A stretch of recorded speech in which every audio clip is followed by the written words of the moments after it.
Raider! Oakland, LA, Oakland, Vegas, Raider Nation, wherever, forever! You got your old Uncle Mosh and Raiders Fan Radio from Murph's Fan Cave, taking a lighter journey into the dark side.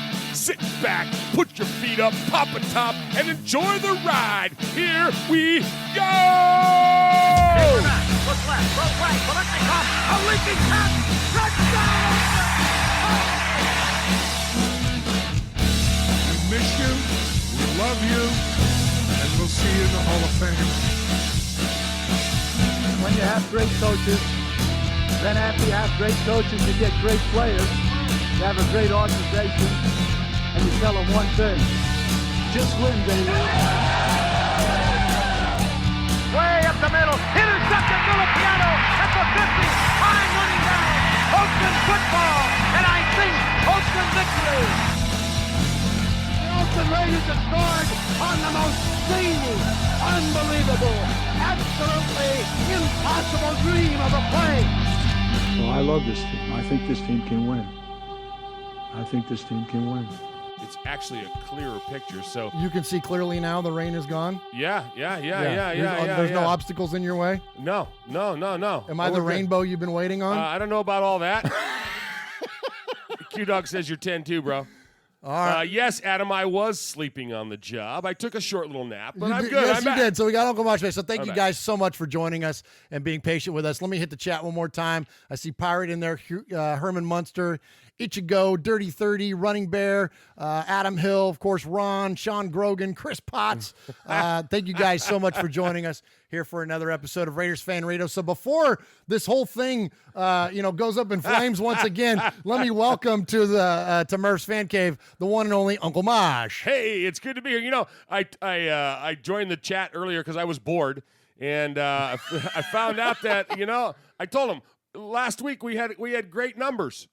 Every time we have audio issues at the beginning, we have great numbers. Yeah, it's like we give everybody a chance to kind of like find their way into the into the stream here or whatever. So yeah, absolutely. Yeah. So and Sean piped in. He said, Murph, he says you still got a face meant for radio. Thank you very much. But it's much clearer face.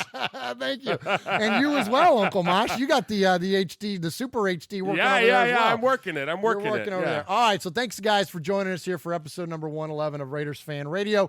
Got a lot to get to tonight. We're fired up tonight. We're gonna talk fast, move fast, because that's what we do, and there's so much content. Even though it's the off season, man, it's like I always say, like when I go to work, like when do you say that? When I take a day off from work, I say just because I take a day off doesn't mean that things stop rolling. Like it keeps on going, man. Just because the Raiders season is over doesn't mean that that it's over here on Raiders Fan Radio. There's just so much to get to. And so I'm not even going to give you a rundown because it would take me 20 minutes to tell you what the rundown is here on the show. So we're just going to jump right into it. So first and foremost, welcome, thank you, and thank you to Uncle Mosh for joining me here in Murph's Fan Cave. Hey, glad to be here. Can't think of anywhere else I'd like to be on a Wednesday night at 6:53. Yeah. Than here with you. Thank you. Yeah. And you've been working all day. You've been working all day, getting after man. It all day long. And so I'm exhausted. Yeah, but you're exhausted and feisty. So thank you for still making. Well, Raiders Fan Radio. there's some stuff that just puts a burr under my saddle. Yeah, and we'll talk about it. We'll talk about all that. All right, so first, a little bit of housekeeping. You can always find our show at anywhere you can find a podcast, and of course, as you know, you can find us here on the YouTube. That is youtube.com/Murph's Fan Cave. And anywhere that you can find a podcast, like Apple Podcasts, you can find us there at Murph's Fan Cave. And Mosh, we have updated our app finally. So now when you find the app for Murph's Fan Cave and Raiders Fan Radio, it just says Murph's Fan Cave. That's MURFS Fan Cave. You can go to the Google Play Store and type in Murph's Fan Cave, and that gets you the app for free, and you get all the shows that are on our network. So that gets you this show, Raiders Fan Radio. That gets you the Fan Club Blitz with Splatterhead, Mikey and Fitz, and Chris Potts at the halftime show. And then that gets you, what else? Did I say Mondays with Mikey Murphy? Mondays, you said you added Mikey to the. I had Mikey to the Fan Club Blitz. I'm all over the place. This audio thing got me all messed up. Anyways, you get our 3 shows. You know what they are. So appreciate those of you that support the show in that way. Please get that app if you're an Android listener, and please subscribe to us on Apple Podcast if you listen that way. All right, boys and girls, pay attention. You got your old Uncle Mosh here with an update. That's right. I got some stuff for you. Take out a piece of paper, a pencil, a pen. Heck, use your pocket knife and carve the info into your dashboard as you're driving down the highway. First off, you need to like us on our fan page on Facebook. That's right. Go to Facebook at Raiders Fan Radio Podcast. Don't forget about the Twitter. You know your old Uncle Mosh, he twits now. That's right. Go to at Raiders Fan Radio. Also, don't forget the Instagram at Raiders Fan Radio. Or what about our website? That's right, RaidersFanRadio.com. Heck, if you want to, you can even email us, show at RaidersFanRadio.com, or call us on the Raiders Fan Radio hotline, 909-345-3346. That's 909-345-3346. Don't forget Merv's Fan Cave on the YouTube, where you can get all the show links like the Fan Club Blitz with Splatterhead and Fitz. Find all our stuff on podcast providers like Stitcher, iTunes, and Google Play. All right, did I hit the time limit? Good.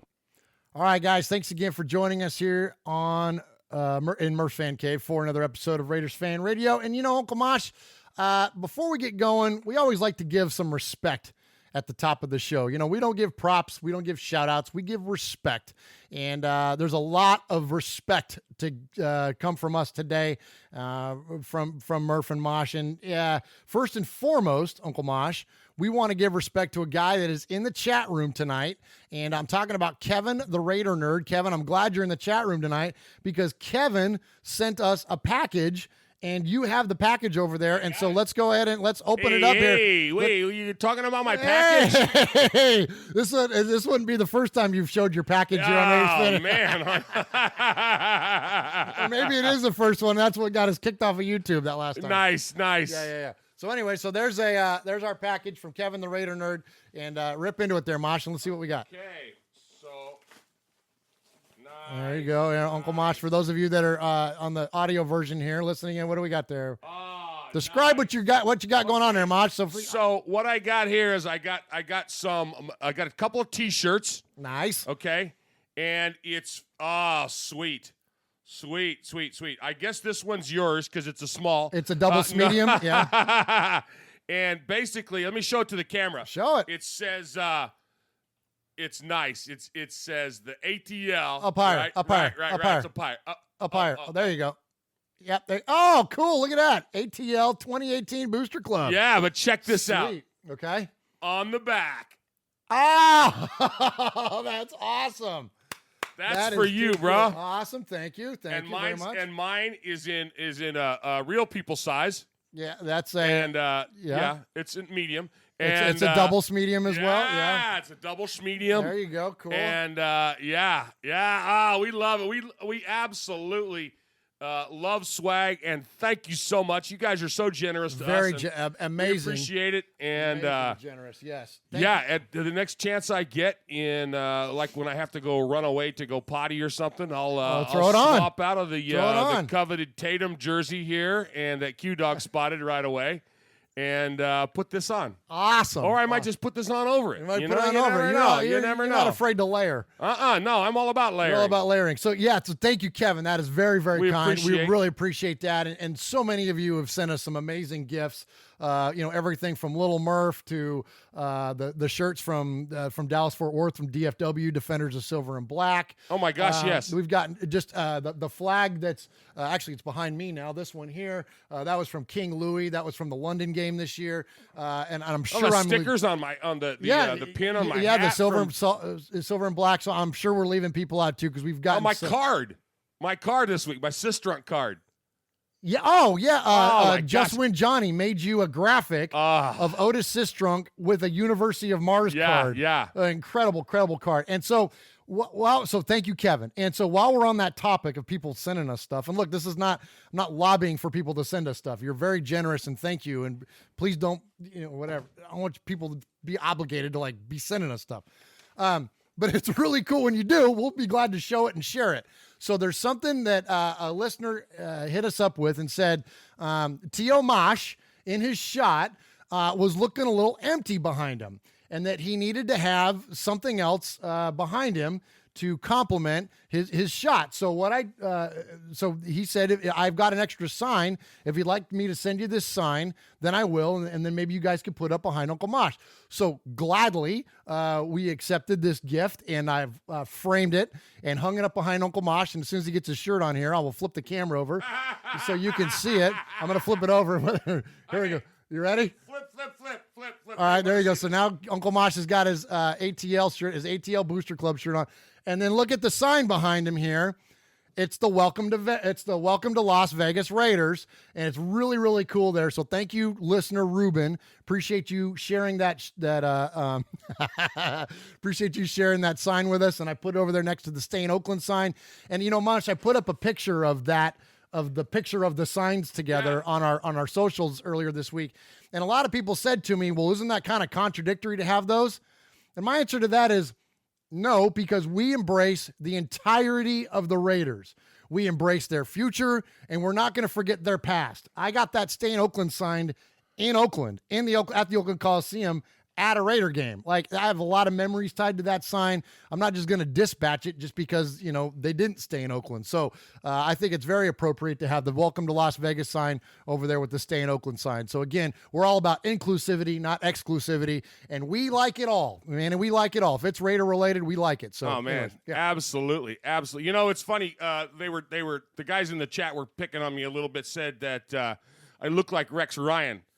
I just want to go on record as saying Rex Ryan looks like me. Rex Ryan looks like you. And in fact, it was so funny because back when Rob Ryan. Yeah, not Rob. When Rob Ryan was the defensive coordinator for the Raiders. Right. You had long hair. Right, exactly. Just like he does. And it was like, you guys were a dead ringer for one another. It was crazy how much you looked alike. There's a picture of him wearing a headset on the sidelines, and his hair was wild, and my hair was a little bit longer than it is now. And of course, it's Pete Koch colored, silver and black.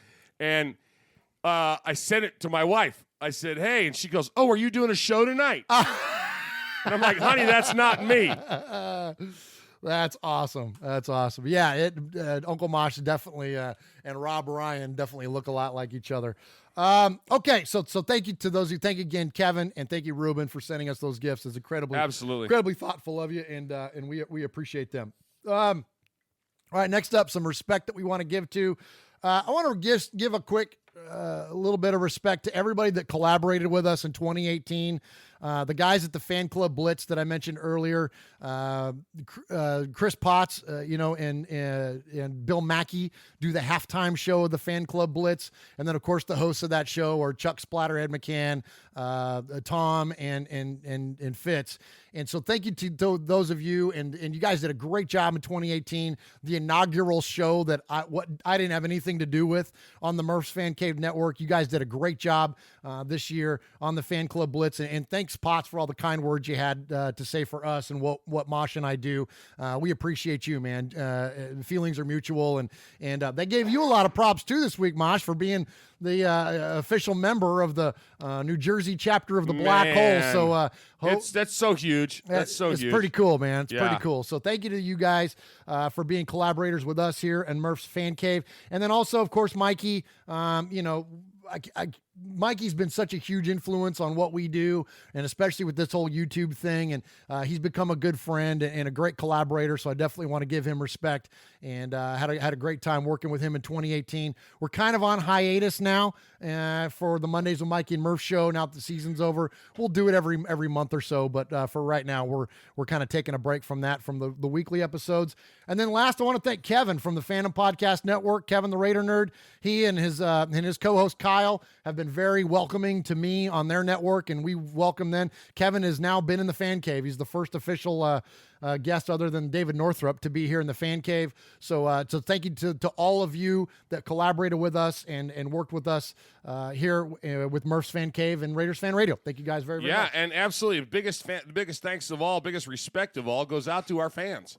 Because if it wasn't for our fans, we wouldn't be doing it. Absolutely, and that's who we do it for. That's what it's all about. All the listeners, all the people in the chat right now, you guys are the best, and absolutely so. And really, if you think about it, they're collaborators as well. I mean, everybody in the chat room right now is a collaborator because we feed off of what you guys give us. So the more comments, we're watching you and we're talking to you all week long, and then it just kind of all comes to a head here on every episode of Raiders Fan Radio.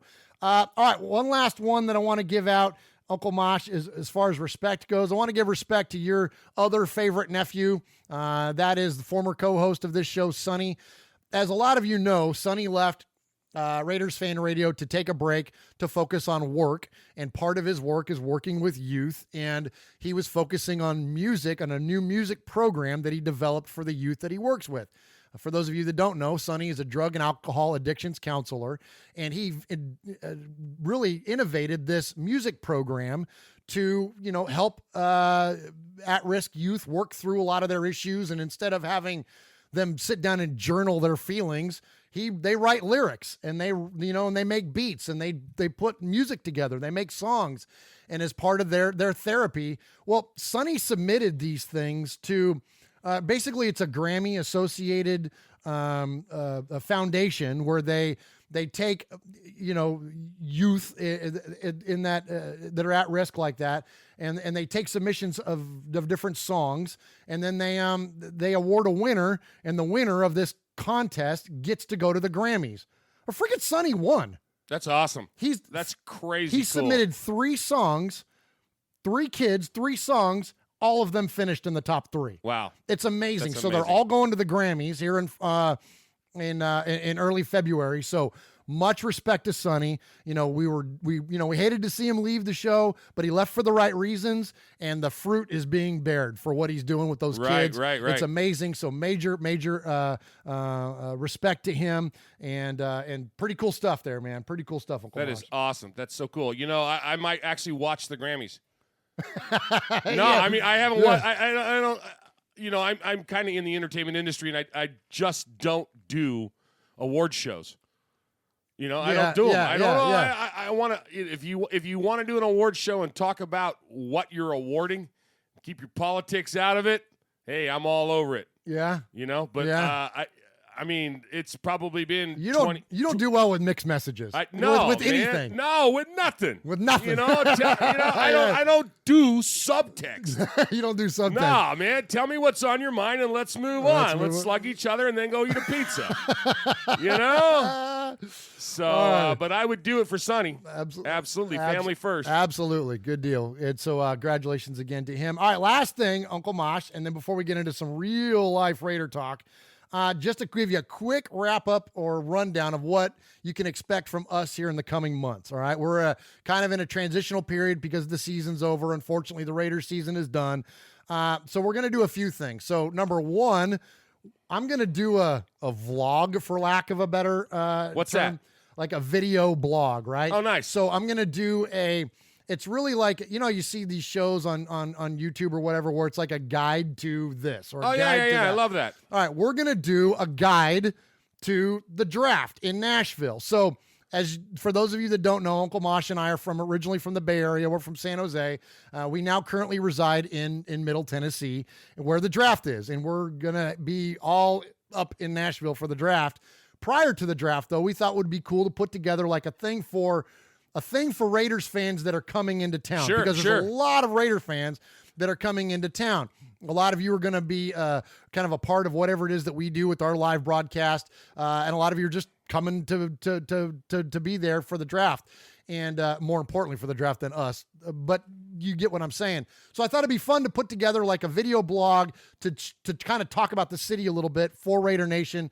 Well, we kind of decided we're going to go a little bit more than just for Raider Nation. It'll just kind of be for NFL fans coming into town. But Raider Nation, you know what's up, and you know who we'll be representing in terms of that. But anyways, our buddy Jeff the Raider fan, or Jeff the Raider fan, Jeff the Titans fan is going to help me with that. So Jeff, some of you may remember, he helped us out at the tailgate. Sure. That we had in Tennessee a couple of years ago now. And so anyway, so Jeff is going to ride shotgun with me in that endeavor. And we're going to do a, Raiders fan radio guide. Kind of a diners, drive-ins, and dives kind of a thing. There you go. Exactly. We're going to go and we're going to hit some great places to eat and have some fun with that. And that'll rock, man. Some of the honky tonks and some of the places to eat and some of the good hotels. And I mean, there's so much in this town. So much. That would really be, it's like a PSA. Thank you. It's a PSA. That's it. Yes. And we're going to do venues. We'll show you Nissan Stadium and Ascend Amphitheater and the Music City Center and all the places where the draft is going to be. Sure. Because the draft is going to be all over this dang city. So we're just going to kind of show you the different spots there. And so it should be pretty cool. That'll be fun. Yeah, it should be a fun time doing that. Yeah, sorry, I wasn't invited. Well, of course you're invited. No, it's all right. Now, Uncle Mosh, I've got sick days. No, that's okay. Oh my gosh, you don't. Sonny used to do this to me, and I'd be like, "Dude, you're automatically invited to everything. Like, you don't have to wait for me to invite you." I know, right? Because we got family members that'll do that. Yeah, I know. Hey, how come you didn't come over? You mean for Christmas? I wasn't invited. Oh, really? Yeah, you got to have an invite. You're automatically. I remember invited. one time when I was a kid, I was living with you guys. You were about 4. I was living with your mom and dad and you, and we were preparing for Thanksgiving, right? I mean, I was living there in your home. Yeah. And your mom goes, well, we're gonna have Grandma Lois over and Mike and Uncle Bruz, and we're gonna have all these people over. And I'm like, oh, cool. And she goes, you need to bring beans. Excuse me, I live here. I pay my portion of the food. What do you mean I got to bring beans? I got to bring beans. I got some beans for you. Oh, my gosh. All right, one last thing real fast. For those of you who remember last year, we did an episode right at the end of the season called The Fannies. The Fannies are our awards. So speaking of award shows, that's our award shows, the Raiders Fan Radio Fannies. It's a very tongue-in-cheek look back at the season, and we had some really, really fun awards. I watched that one. You watched that one, yeah. And it was great, man. We had a lot of fun putting the Fannies together. Uncle Mosh and I are going to do another episode of the Fannies. We'll have that coming, but we're not going to do it until after the NFL season is done. Sure. There's still so much content going on, still so much to talk about in terms of the Raiders that we didn't want to interrupt that by doing our own little shtick. We'll wait till there's no news at all, then we'll go and we'll do our little shtick. And that's when we'll get some of those things that you guys have been asking for. Q's asked for a handful of, hey, that guy would be good on tailgating too much and stuff like that. So we're going to go ahead and save some of those and put some of those together and wait until we have a little bit more time to work on that. Absolutely. All right, Uncle Mosh, let's go ahead and let's jump into some Raiders content here. Thank you to those of you that are joining us here on the episode. I see Haley Mew in there, Hardcore Raider, Running Bear, Aaron the Q-Dog Raider, Chris Potts, Watts Raider, KSTK, Art Rodriguez. Appreciate all of you joining us here for Raiders Fan Radio. All right, Uncle Mosh, today's date is January 9th, so the prelude to 1919. It is a 1919. It's 1919. 1919. So the prelude to 1919 is 1819, and 18 January 8th was the anniversary of the Raiders winning the AFC Championship in 1981 when we beat the Seattle Seahawks. This is Tom Flores' first Super Bowl appearance. We're going to talk a lot about Flores tonight. This was also Jim Plunkett's first Super Bowl. No, actually, I'm off. No, you're a little off kilter today. Gosh, bless it. I know I got all messed up. 84. This was our second one for Flores, second one for Jim Plunkett. Anyways, I'm just going to play the audio while I gather my sorts. The next week in the AFC Championship against the Seahawks, he remained unstoppable. Go, Marcus. Hang on to it, baby. All right. His 216 yards from scrimmage helped the Raiders get their revenge on Seattle. We had lost to Seattle twice. We took that as we'd gotten our ass kicked. And it was time for redemption.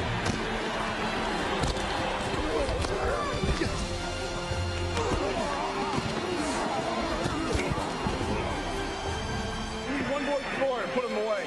Pocket back, sets up, gets a good block, loops one to the end zone to Allen. Touchdown Raiders! Super Bowl for the Los Angeles Raiders. In front of an unusually large crowd of over 90,000 fans, the Misfits captured the AFC Championship. I can still remember in the locker room, Tom Flory saying, "We're going to Tampa, baby." And everybody's, yes, yes, yes. We're going to Tampa, baby. All right, Uncle Mosh, there is. That's the prelude to Black Sunday. That's when the Raiders knocked off of course, the Seattle Seahawks on January 8th. So pretty cool. That was on our way to capturing our third Super Bowl championship, and we'd like to celebrate that. So that is what, 35 years ago? Is my math right on that? Yep. 35 years ago, as of yesterday, that the Raiders won that game. So pretty cool there. And again, we're going to talk a lot about Mr. Tom Flores tonight and talk about him being a now Hall of Fame finalist. All right, but we got one more anniversary, and this one we're going to hit a little bit harder because, Uncle Mosh, it is the first one. And that is January 9th, 1977, 42 years ago today. Wow. The Raiders won their very first championship, their very first Super Bowl against the Minnesota Vikings, and just, dominated the Vikings, dominated your buddy Francis. And, what do you remember about that? Before we get to the audio of it, this is 77, so you're what? I'm living with you. You're 4. You're in high school, right? Yeah. I'm a senior in high school. We're living on Hummingbird Drive in San Jose, California. 909 Hummingbird Drive. I still remember that. Yeah. Yeah, and we watched it. That it was January 9th, only 2 months, almost 2 months after your mom tried to make me bring beans for dinner. But we watched it on your couch. Oh, nice. Nice. Yeah. That's awesome. So totally remember. That's awesome. Well, let's go ahead. Let's hear. I don't remember this game. I remember it from NFL films is the only way that I remember it, because I was 4 years old. But man, it's going back, and they do the series now, America's Game, and they go back and redo Super Bowls. And normally we're John Facenda, old NFL films guys. But man, the one that they did for this America's Game, it's Lawrence Fishburne. And, there's a little inside baseball for you. When we do audio recordings, we watch the audio wave as it comes in, and anything above the line is treble and anything below the line is bass. Okay. So when you listen to somebody talk, like you and I typically hover around the middle, and we have some that drops below because we have kind of bassy voice. When you watch Lawrence Fishburne, it's all down here. It's amazing. So anyways, let's listen to Lawrence Fishburne and the 77 Oakland Raiders. 77 Super Bowl. The Oakland Raiders arrived at Super Bowl 11 on the threshold of greatness. A victory would cap one of the most remarkable seasons in the history of the game. Standing between the Raiders and their destiny were the Minnesota Vikings, another team that couldn't win the big one. So here it is, the battle between two denied teams. The Vikings, who have 3 times been to the Super Bowl, never a winner. The Raiders 6 times on the threshold, not getting here. These are hungry football teams, and the world waits to find out who's going to wear that Super Bowl ring.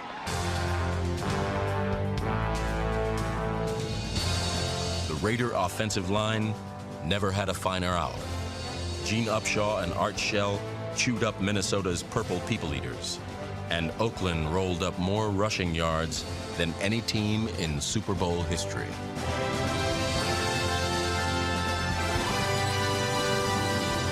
Behind a wall of silver and black, the snake was flawless, picking Minnesota to pieces.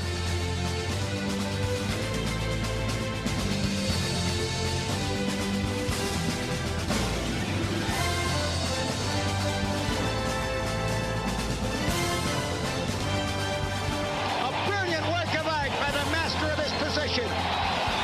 Yasha Heifetz never played a violin with more dexterity than Kenny Stabler is playing the Minnesota Viking defense. Super Bowl 11 was never a contest. It was total domination. This Silver and Black Sunday had been a long time coming.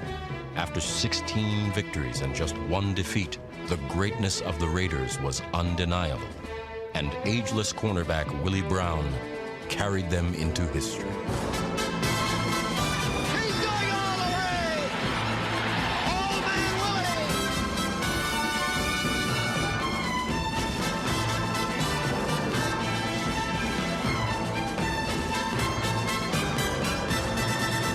Look at the Oakland Raiders joining him. They're coming off the bench. They're mobbing him down in the end zone. Man, Mosh, I don't know about you, but that gives me chills. Old Man Willie right there behind me, man. That just so good. It's so good. You know, Bill King in there, to go along with Lawrence Fishburne, the original calls from Bill King. Nobody played the violin with the dexterity that Kenny Stabler is playing the Minnesota Vikings defense. Come on, Bill. I mean, it's the best. So as he mentioned in there, at the time, that was the most rushing yards for a team in Super Bowl history. It's still third all time with 266 yards. And a funny caveat to that is that the Raiders also have the third lowest with 19 rushing yards by a team when we played the Buccaneers in Super Bowl 37. So we're kind of on both ends of that spectrum, but let's keep it focused on the game in 77. And that was January 9th, 1977. I like some of the Chris Potts writes, Phil Villapiano knew what play they were going to run, so epic. Yeah. And Phil got a sack in that game, and I believe somebody correct me if I'm wrong there in the chat, but I believe that was the only sack recorded in that game was Villapiano's, and him getting that early sack basically set the tone for the defense throughout the game, because that Minnesota offense was, yes, they were known for the Purple People Eaters and all that. Sure. But Fran Tarkington was like the Baker Mayfield of the 70s. Absolutely. He was an elusive, running around kind of guy. He wasn't like necessarily a running quarterback, but he was just loose, right? Like he just got a lot of wiggle to him. And so somebody to come in and sack a guy like that early in the game, like that was a big deal for the Raiders to do that. So anyways, great stuff there. And 42 years, man. Nobody enjoyed a good Donnybrook more than sixth-year linebacker Phil Villapiano. Linebacker, number 41, Phil Villapiano. This is Phil Villapiano, and you're listening to Raiders Fan Radio. Much love out to Phil for that. Absolutely. And Phil joined us really this time last year, right before the Super Bowl, actually. And we're going to talk a lot about the Hall of Fame tonight. And just while we're on the topic, support Phil for the Hall of Fame. Sure, absolutely. Andrea Villapiano, who you've heard on this show, she has the Facebook group, which is Phil Villapiano for the Hall of Fame. It's on Facebook. Just search for it and join that and support her effort to get her dad in the Hall of Fame, because, those 70s Raiders teams are just frankly underrepresented in the Hall of Fame. The Steelers kind of steal a lot of the thunder based on their 4 championships in 6 years in the 70s, and I think that it's kept a lot of the Raiders out, whether it's Cliff Branch or Phil or whatever. There's a lot of guys. So anyway, so definitely join that and support her effort there to get her dad in. So Mosh, we hate math, but we love numbers. We absolutely. All right, so we won our first Super Bowl in Super Bowl 11. So that's 1 in 11. This is episode number 111. So that was kind of a fun little connection there, because we always reflect back on something that's related to our team in terms of our episode number. So that was kind of a little bit of an abstract one, but also the number 111 is also what? It's 3. It's 3 ones. It's 3. It's 3, like 1. You can't get better or more. If you're counting down, it's at the top. Yes. It's 1. It's 1. It's 3 ones. Well, something Raiders related to 3 ones in 2019 is what? Hey, we have 3 first-round draft picks. Absolutely. We got 3 ones. 3 ones. So I went ahead and dug in, and I nerded out a little bit on some numbers, Mosh. You almost black holed it. I almost black holed it. So, man, sometimes I could just geek out about numbers and about the sport. And sometimes something will kind of get in my craw, and there's not like a big payoff at the end of this thing. Right. There was just something that I was really curious about. And so I started looking and so I put together a spreadsheet. And I want to share with you guys kind of what I found, because if at anything, it's interesting. So in terms of 3-1s, episode number 111, in terms of 3-1s and our 3 draft picks in the first round, I wanted to look and see if there were how many times in the NFL teams had 3 first-round picks in a draft, and what was the result of that team in the subsequent years. So after they had their 3 rounds. After they had their 3 picks. Okay. It. So there is 1, 2, 3, 4, 5, 6, 7, 8, 9, 10, 11, 12, 13, 14. There's 15 teams that in the Super Bowl era, I didn't go back before that. In the Super Bowl era, there's been 15 teams that have had 3 first-round picks in the draft. And so by year, it goes all the way from 1969. The Rams were the first one to do it, all the way up to the Browns in 2017. And what I looked at was the amount of division titles that those teams won in the subsequent 10 years, how many years they were in the playoffs, and then their Super Bowl record. All right, so it's very interesting. So the good news is the teams that had 3 first-round picks, for the most part, did very, very well in the 10 years afterwards. So of these 15 teams, they combined for 35 division titles. Okay, the biggest was those Rams in 69, ended up with 8 division titles in 10 years after the 3 first-round picks in 1969. The Rams are followed only by the Cowboys, that had 6 after their 3 first-round draft picks in 1991. As we know, that was the draft that kind of helped kind of kick off the then dynasty of the Cowboys. Now there's the Herschel Walker draft, because they got all these draft picks in the Herschel Walker trade, right? And so they built it with Aikman and Irvin and all these people. Well, in that one, in 91, they drafted Russell Maryland, they drafted Alvin Harper, and they drafted defensive tackle Kelvin Pritchett. So that helped propel them to those 6 division titles. Now, the rest of the teams on there have 2 or 1 division title in that 10 years. But in terms of playoffs, but in these 15 teams, they combined for 55 playoff years. Now, that's not playoff appearances. I didn't count it as like, okay, you won a game, and then you went and played another game, and you won it.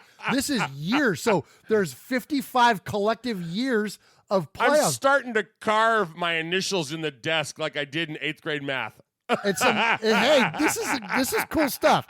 All right, so 55. All right, so the Rams had those 8 playoff years.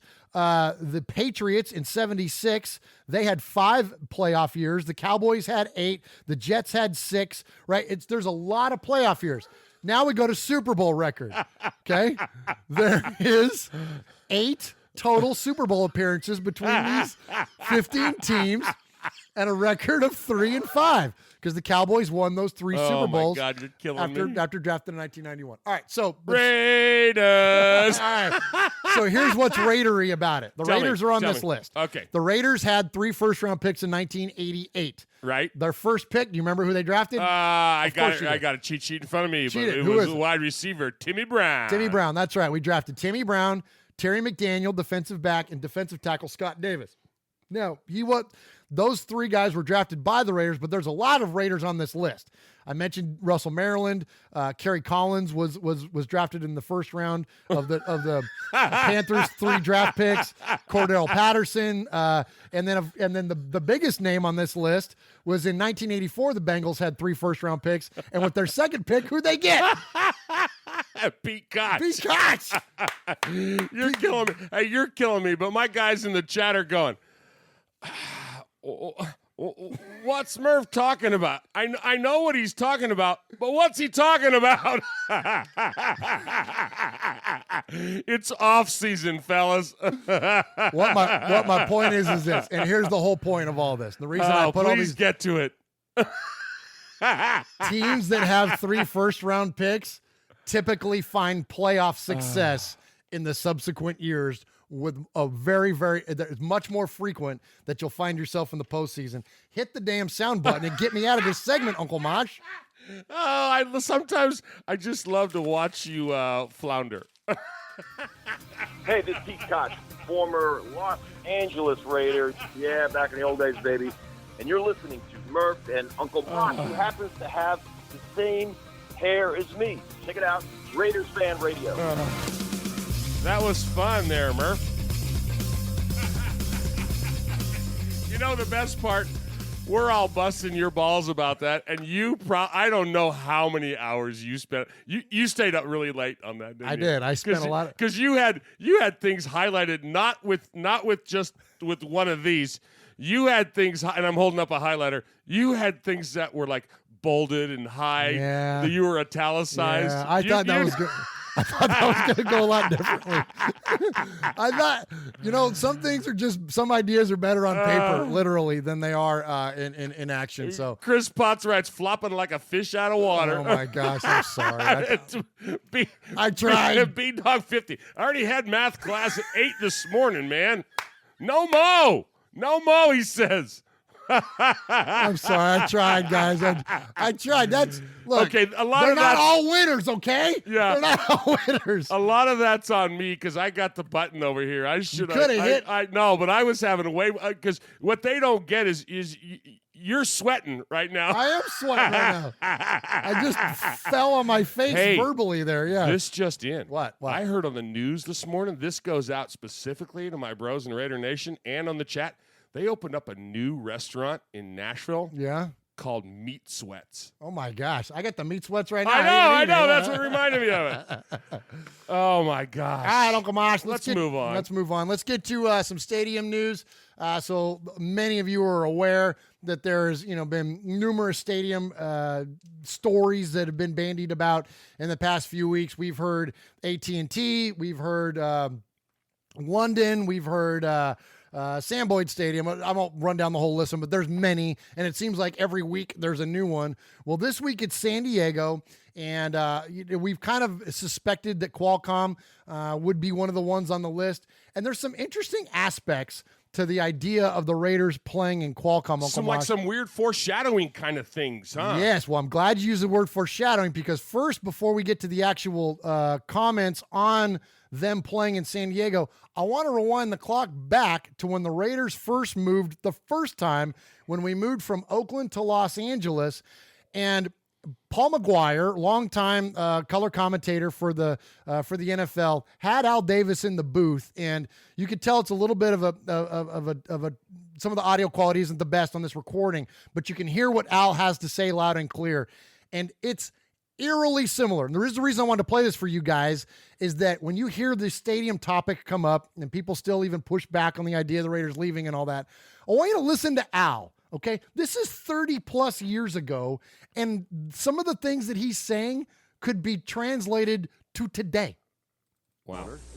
But my old college coach, Coach Al Davis. Great memories. You're a great player, Paul, a great punter. And I think not only you're a college coach, but I think I brought you into pro football. Exactly. We're right here in this place, the Los Angeles Coliseum. You're moving again. Irwindale, California. We're not moving again, Paul. We're just changing our site. We'll be the Los Angeles Raiders. And we're just going to move a short distance from this particular area that we're in. Very similar to what Buffalo did a few years ago. We hope to have a modern new stadium, and probably we're the only team in professional football that doesn't have a modern stadium with all the amenities. You have to be able to compete. I think football is a vicious struggle to be number one, and to be number one, you have to be able to compete financially and have the roar of the crowd, and these are the things that we want, and I think the Raider organization deserves. And Al, people must understand too that this thing was done. There was enough warning here. They knew what the Raiders needed and the Raiders wanted, and things were promised to you that were supposed to be done that were never done. Well, that's over the dam now. No, they reneged, they breached, they damaged us, they didn't do the things they promised, but that's kind of normal with political bodies that run cities. Walter O'Malley many years ago said, the city that gets you doesn't win you. It's the city that got you that loses you. We think we're a great team. We've had the best record in professional sports the last 25 years, and we think we're deserving of a great stadium. But right now, we really want to get committed back to that football because we've got to get the Raiders on track and get us back to winning, get us back to playing great. Bo Jackson. Well, great young player. I'm going to go ahead and cut it off there. They go on and he talks about Bo Jackson quite a bit. But isn't that interesting, Mosh, that there's, doesn't it sound like same thing, no support from the city, the facilities suck, you got to have money to compete. Right. It's like the same friggin' thing going on back then as it is today, and literally nothing changed. They moved to Los Angeles and back to Oakland, and literally nothing changed from that. It's just... It's crazy. It really is crazy. It's literally crazy stuff. It's just bananas. So anyway, the talk this week, Mosh, is that the Raiders are going to play in San Diego. Okay. Now look, they've talked to all these entities. They've talked to London. They've talked to all these entities about playing in and this week is San Diego is turn on the map. But this one's got some serious momentum behind it, and I think that a lot of people suspected that San Diego could be a venue for them. Not only because does it get them one out of the Bay Area, but it's still close enough proximity that they could keep their offices and practice facilities in the Bay Area and then just travel to Qualcomm, travel to San Diego for their games. So I want to give props to 97.3 The Fan in San Diego, and we have a lot of San Diego listeners, Mojo and whatnot. So this may be your local sports talk station. I wasn't aware of this station, until it showed up with this story. But anyways, they're kind of revealing the inside track on this story live on their show. And this just came out yesterday. Oh, this is cool. Yeah.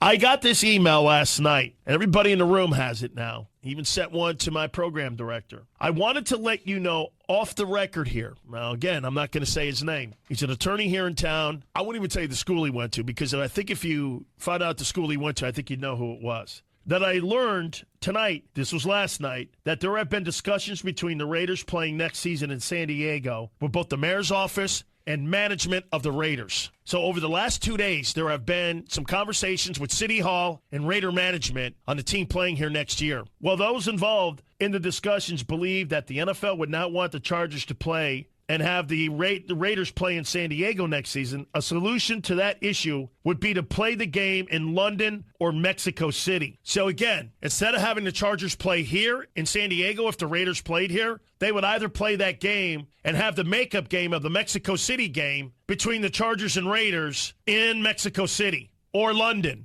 Make sense? Wow, Mosh, what do you think? That's so crazy. Not only the idea of the Raiders playing their home games in San Diego, but when San Diego, or the now LA Chargers, came to play us for their road game, we'd split and go to London or Mexico City. Wow. That's huge. That's huge. That's pretty cool. Yeah, that's really cool. It kind of makes sense. Look, if you think about it, look, the most popular team in Southern California is moving to Vegas. Like, there's no mistaking that we own Southern California. Sure. There is a disproportionate amount of people even that listen to this show that live in Southern California. Southern California is just, look, it's saturated with Raiders fans, man. There's just more down there than there is anywhere else. It's just the bottom line. And so, well, I don't say more than anywhere else, but as far as, I don't know, maybe concentrated in per capita, there might be more. It's the biggest base for our fans, yeah, for sure. Yeah, so by far. So I mean, so anyway, so the NFL's no dummy. So I get why they would want to vacate then when the Chargers came to town, because that would be just a little bit too much irony or whatever you want to call it to have the Raiders host the Chargers in Qualcomm Stadium. That would be funky. So it's not surprising to me that they would then take that game on the road. Plus, there's also been many, many rumors going back to when, even Scott Winter, he would inform us of kind of, loose agreements or handshake deals or verbal deals on the Raiders giving the NFL more travel games. Like, with the approval to move to Vegas, with the approvals to build the new stadium, in exchange, the Raiders would then volunteer themselves to play in Mexico City, to play in London, to be the team to go and travel for those games as a kind of return, as to do them a solid back for getting the approvals necessary. I don't think that shocks anybody. And if it does shock you, then, look, that's the way business is done, man. You scratch my back, I'll scratch yours. If I'm another one of the 31 owners in the NFL, I don't want to take my team to London. Okay, Mark, you want me to vote yes on your new stadium? Well, then you volunteer to go to London. Absolutely. Right? So it's just a little give and take. I don't think it's surprising to anyone. And look, and if that's the one that they're going to choose, like, for a team that was formerly in San Diego to go play a game in Mexico City, how far of a flight is that? Like that's you're right there. So it makes sense. So I logistics of it makes sense. I think this, out of all the different scenarios that have been laid out so far, this one, Mosh, feels to me like it's the most likely. What do you think? I kind of got to agree with Sean Garcia in the chat. Says, man, it would be hilarious to beat the Chargers on their old stomping grounds. Of course, did they really have an old stomping grounds? I mean, really, their stomping grounds is our stomping grounds. Yeah, I mean, really, what was their fan base like? I mean, it was. We always kidded and joked that going to San Diego was like another Raider home game. Absolutely. Yeah. So yeah, I think Kevin called it South Oakland. Yeah, you know what I mean. Yeah, absolutely. Yeah. So anyway, so pretty interesting there. All right, you want to hit? I know we don't have one planned. You want to hit an audio cue before we get into our next thing? I see here on the chat, and I'll hit the chat real quick. Sean Garcia, Joseph Morales, Ease Raider, Hardcore Raider, Sean Grogan, Zeke, appreciate Bobby Wasabi, appreciate all of you, KSTK, Ashton, appreciate all of you joining us here on the chat for this episode of Raiders Fan Radio. Yeah, I got a good one here. This kind of leads up to our next perfect episode. This is Kevin, the Raider Nerd, live at the Oakland Raiders tailgate. Raiders! We got Gorilla. Say hi to Uncle Mosh and Murph. I love you guys. Much love from the black hole, baby. Just win.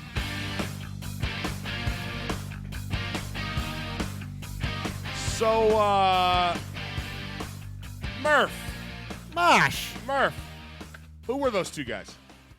That was Kevin, the Raider Nerd. So, okay. And that was Gorilla. And exactly who is Gorilla? Probably number one, if not number two, on the call sheet of all-time greatest Raiders superfans. Who's this guy? You're listening to The Violator, and I'm live on Raider Fan Radio. Where you at, baby? So you got Kevin, the Raider Nerd. Yeah. Who's got an amazing costume. Oh, he's like a Mandalorian Star Wars Raider guy. You awesome. got yes. Gorilla. Yes. And you got the Violator. Yes.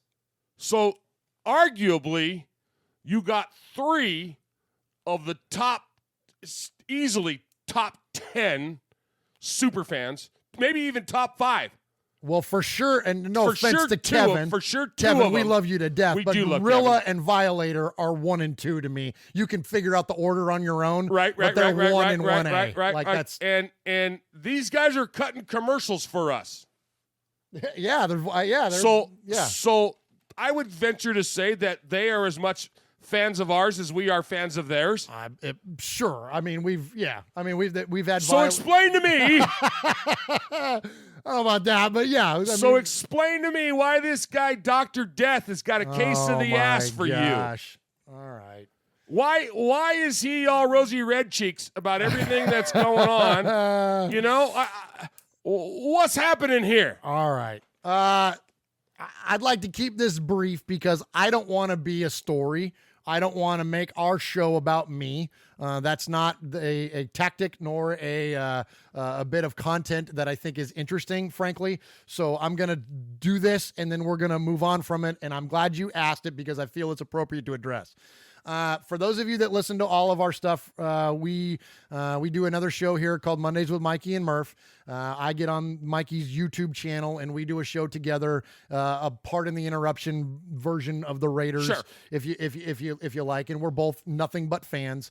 And so we do this, and Mikey has a rundown. He has a list of stories that we go over, and one of the stories that he had on his rundown this last week was about Dr. Death. Dr. Death, the fan, not the player, not Skip Thomas, number 26, but the fan that took that name and made it his own moniker and whatnot. All right, so I had some pretty aggressive words for that Dr. Death. His name is Ray, so I'm going to call him Ray because he's not Dr. Death.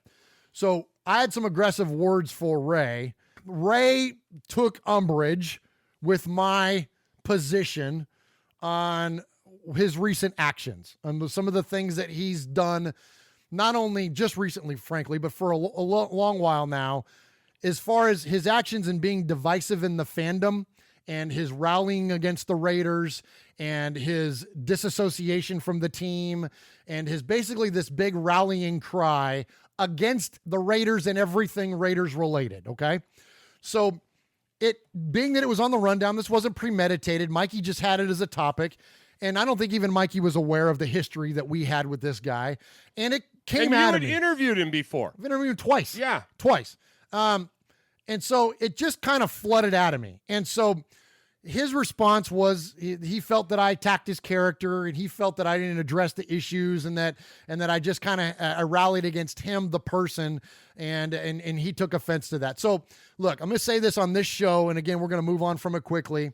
I apologize for attacking his character. Okay. It was not my intention to attack someone's character. That's not how we roll. That's not what we do. And that's not what I want to be known for or our show to be known for. We are positive guys. We keep it positive. And I don't want to be the guy that bitches about other people on their social media. But what I don't apologize for is that I don't apologize for rallying against his actions. Right. Raider Nation doesn't need me to be its defender, but I got a microphone and an opinion, and I'm passionate as hell about this fan base.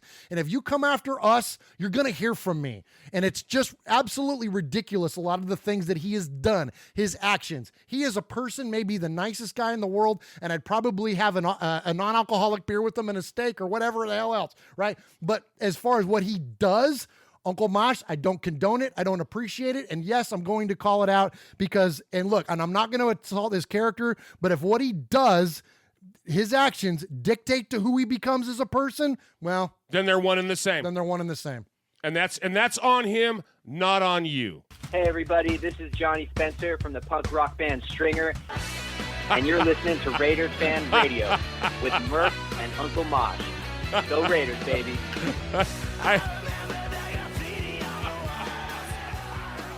Okay, we have, listen, the Raiders have the greatest fan base in the world. Yes. Bar none.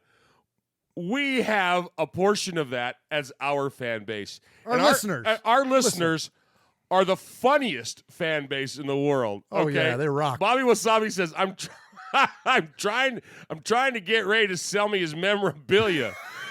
I told him to auction everything off, and I donate it to West Sacramento. Oh, and you know what? Let me hit that real fast. I said when I was done, but I got one little thing to tiptoe into. Part of the thing that I said was that he's this he tries to be this champion for the city of Oakland. Right, and I said, you can't be a champion for a city you don't live in. Okay? Meaning what? Meaning like a mayor or some municipalities say that the police and the firemen have to live. City employees must live there. Yes. Need to live within the confines of the city limits. Here you go. And I'm not making this political. I'm just using this as an example. Where's Hillary Clinton from?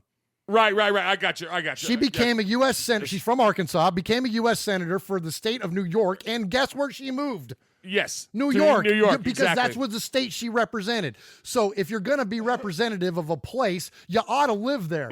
I wasn't talking about fandom. And his thing to come back at us is, well, don't you live in Tennessee? Yes. And I'm from the Bay Area, and I know my role in all of this. I'm not trying to be a champion for a city I don't live in. I'm being a champion for a fan base I represent. We represent Raider Nation, and Raider Nation is freaking global. All right. Oh, I'm going to get fired up again. I'm going to get fired up again, Mosh. I got to move on. Hey, let's talk about. There we go.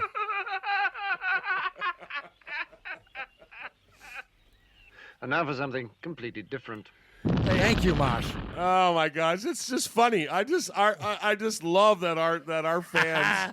They just, first of all, you don't want to fire Q-Dog up. He's already said. Is he wound up? He said he's taking the contract. Oh. I love it. Dr. Death is the Celine Dion of Raider Nation. Oh, Oh my gosh. That's awesome. She's That's so awesome. funny. Our folks are so funny. Love you guys. Tell me about Tom Flores. All right, let's go. Let's talk some more Raiders news here. So Tom Flores has become a finalist for the Pro Football Hall of Fame. Wait. Oh my gosh. Go ahead. Ron called him the Milli Vanilli of Raider fans. I'm sorry. I'm dying over here. I got to quit reading this stuff. Yeah, me too. Oh my gosh, you got me laughing on that one. Oh my goodness. I'm all heated up. We're having too much fun. Okay. I'm all heated up. All right. Talk to me about Flores. All right, so first, because look at Joseph Morales there in the chat. Sometimes not only are you guys funny, but you're on point. So Joseph Morales says Hayes and Haynes. So he's talking about maybe in relation to them both being in the Hall of Fame. Of course, Mike Haynes is, but also Uncle Mosh. I have some audio of Cliff Branch and Lester Hayes talking about Tom Flores and about whether he's worthy of being in the Hall of Fame. So let's go ahead and listen to that first. Tom had a different coaching style than John Madden because John was a very physical presence on the side, running up and down the field, where Tom was more cool and collected. And his approach was a lot different for John, but he was a great leader. There was a lot of trust, there was a lot of love, and Coach Flores' teams always won. We were the best team. We deserve to be world champions. I'm proud of you.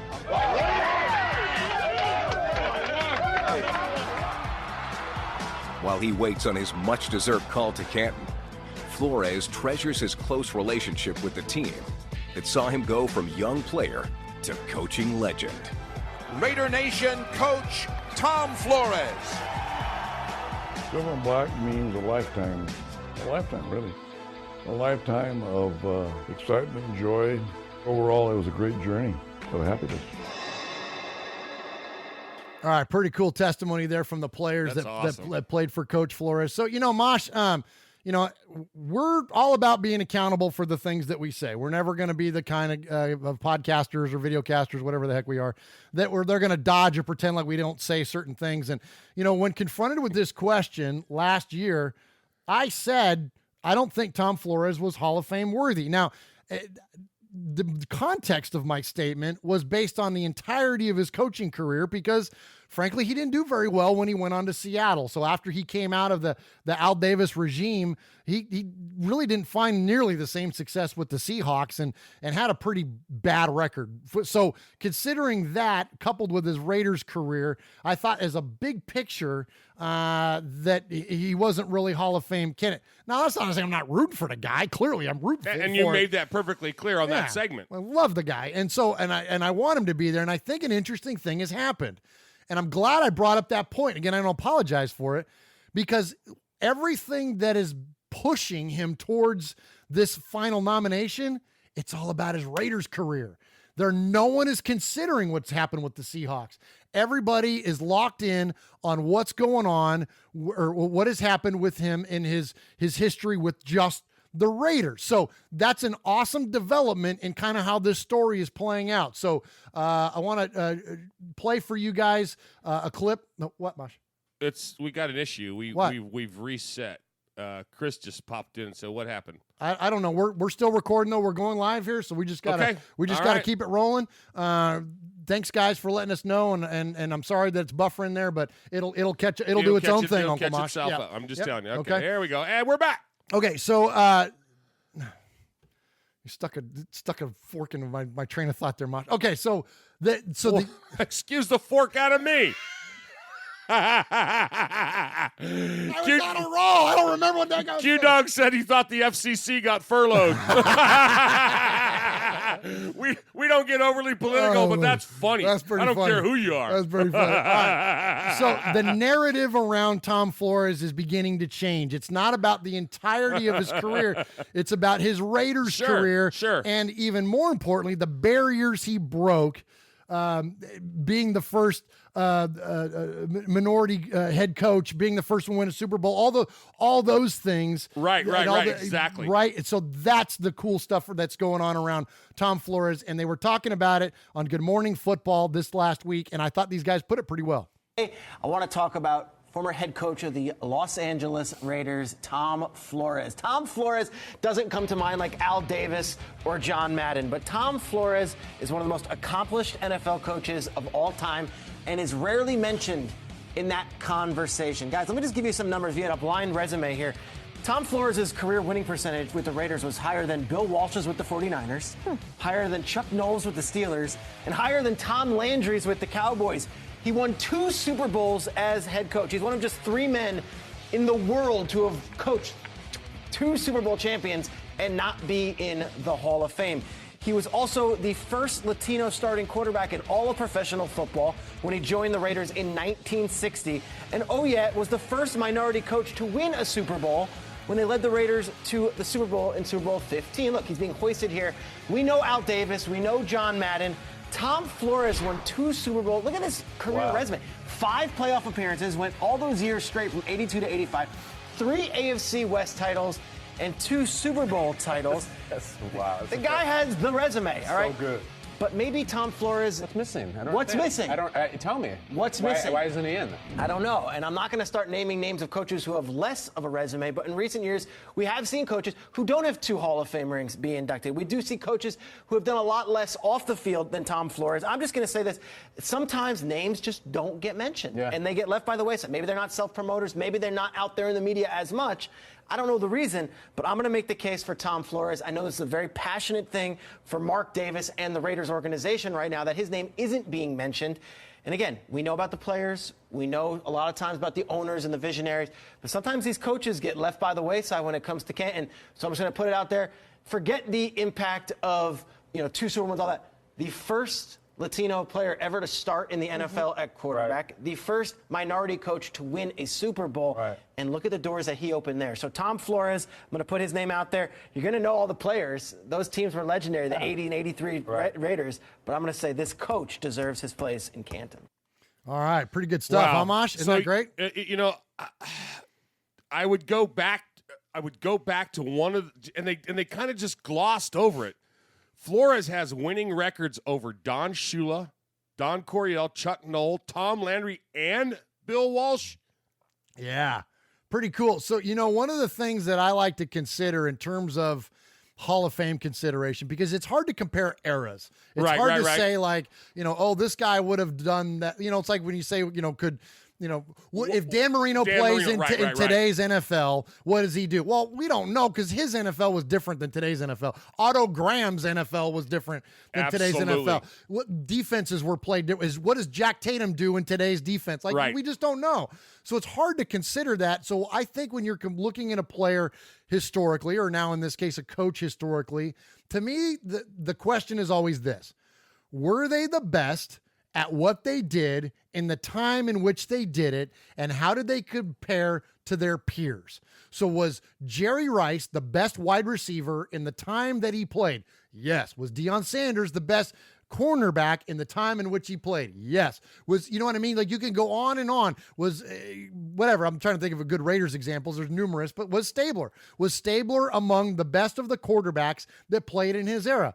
Yes. Were there others? Greasy and Bradshaw and them? Yes, they were great too. Right.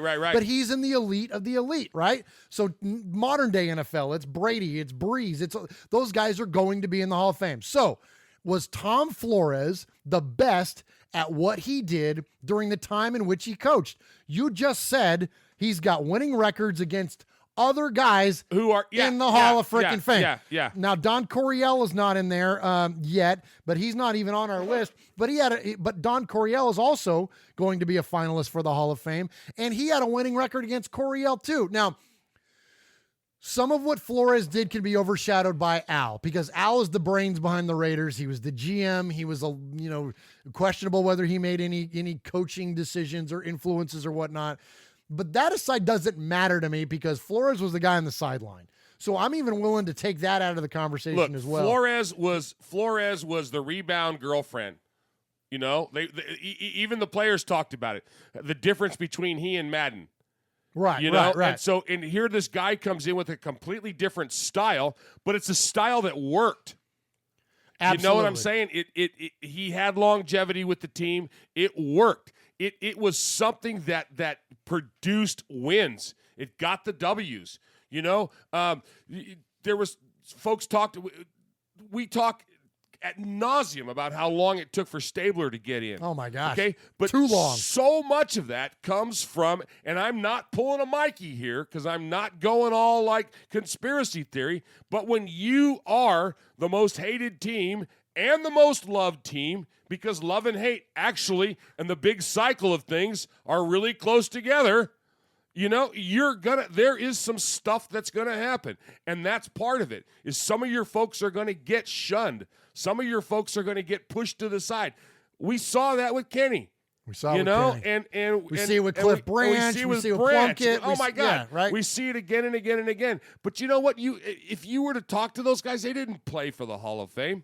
No, they played for the Raiders. That's exactly right. And so, the great points, Mosh. And, one other thing to consider, and there's a lot of things, frankly, to consider.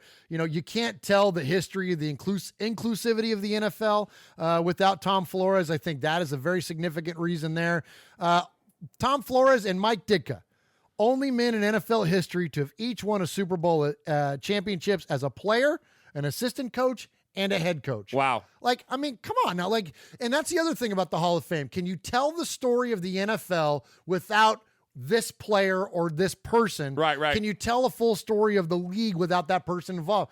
The answer to that question is no. You can't tell the story of the NFL without Tom Flores. So, even though, again, early on I said, well, I'm not sure if he's Hall of Fame worthy. Well, I made the mistake of looking at just numbers. I didn't look at it within the context of his numbers, when he did it, the significance of what he did as a player and as an assistant coach, how he fit onto the entire lexicon and the inclusivity of the NFL. This guy's a freaking Hall of Famer, and that's man. why It's a slam dunk. And that's the problem with some of these organizations that want to give you accolades, is that when you get so far removed from them, that all of a sudden people forget the game was different when Flores was coaching. Yes. The game was Yes. different when Marino was throwing the ball. The game was different. That's why we don't go back. There's a window for them to get put in. We look at Pete. Pete Villapiano. Phil? I'm sorry, Pete. I'm going to say Pete Koch. My board right here has got Pete Koch's name right next to Phil Villapiano's name. I meant Phil. But I've never misspoken on this show, so I don't know. Yeah, right. But Phil's daughter said, Phil don't care nothing about the Hall of Fame. This is her thing. It was her thing. Yeah, this yeah, is yeah, her yeah, thing. yeah. She wants the recognition. Yep. But see, because he was in that bygone era, and Flores is almost there. He's almost in that bygone era. He's got to get in, He's got to get in now, or it's going to be, too far down the line. Absolutely. Great points, Mosh. Great points. And we're going to root for Coach, man. Absolutely. I wasn't fully bought in to start off with, but I'm fully bought in, and we're gonna champion his name, and we're gonna root for him. And heck, Canton ain't that far from us. We'll see if he gets inducted. We might have to make the trip. I'm in. We have a go for main engine start. And we have main engine start. 2, 1. Booster ignition and liftoff of Discovery. Hello, I'm astronaut Jose Hernandez, and you're listening to Raiders Fan Radio.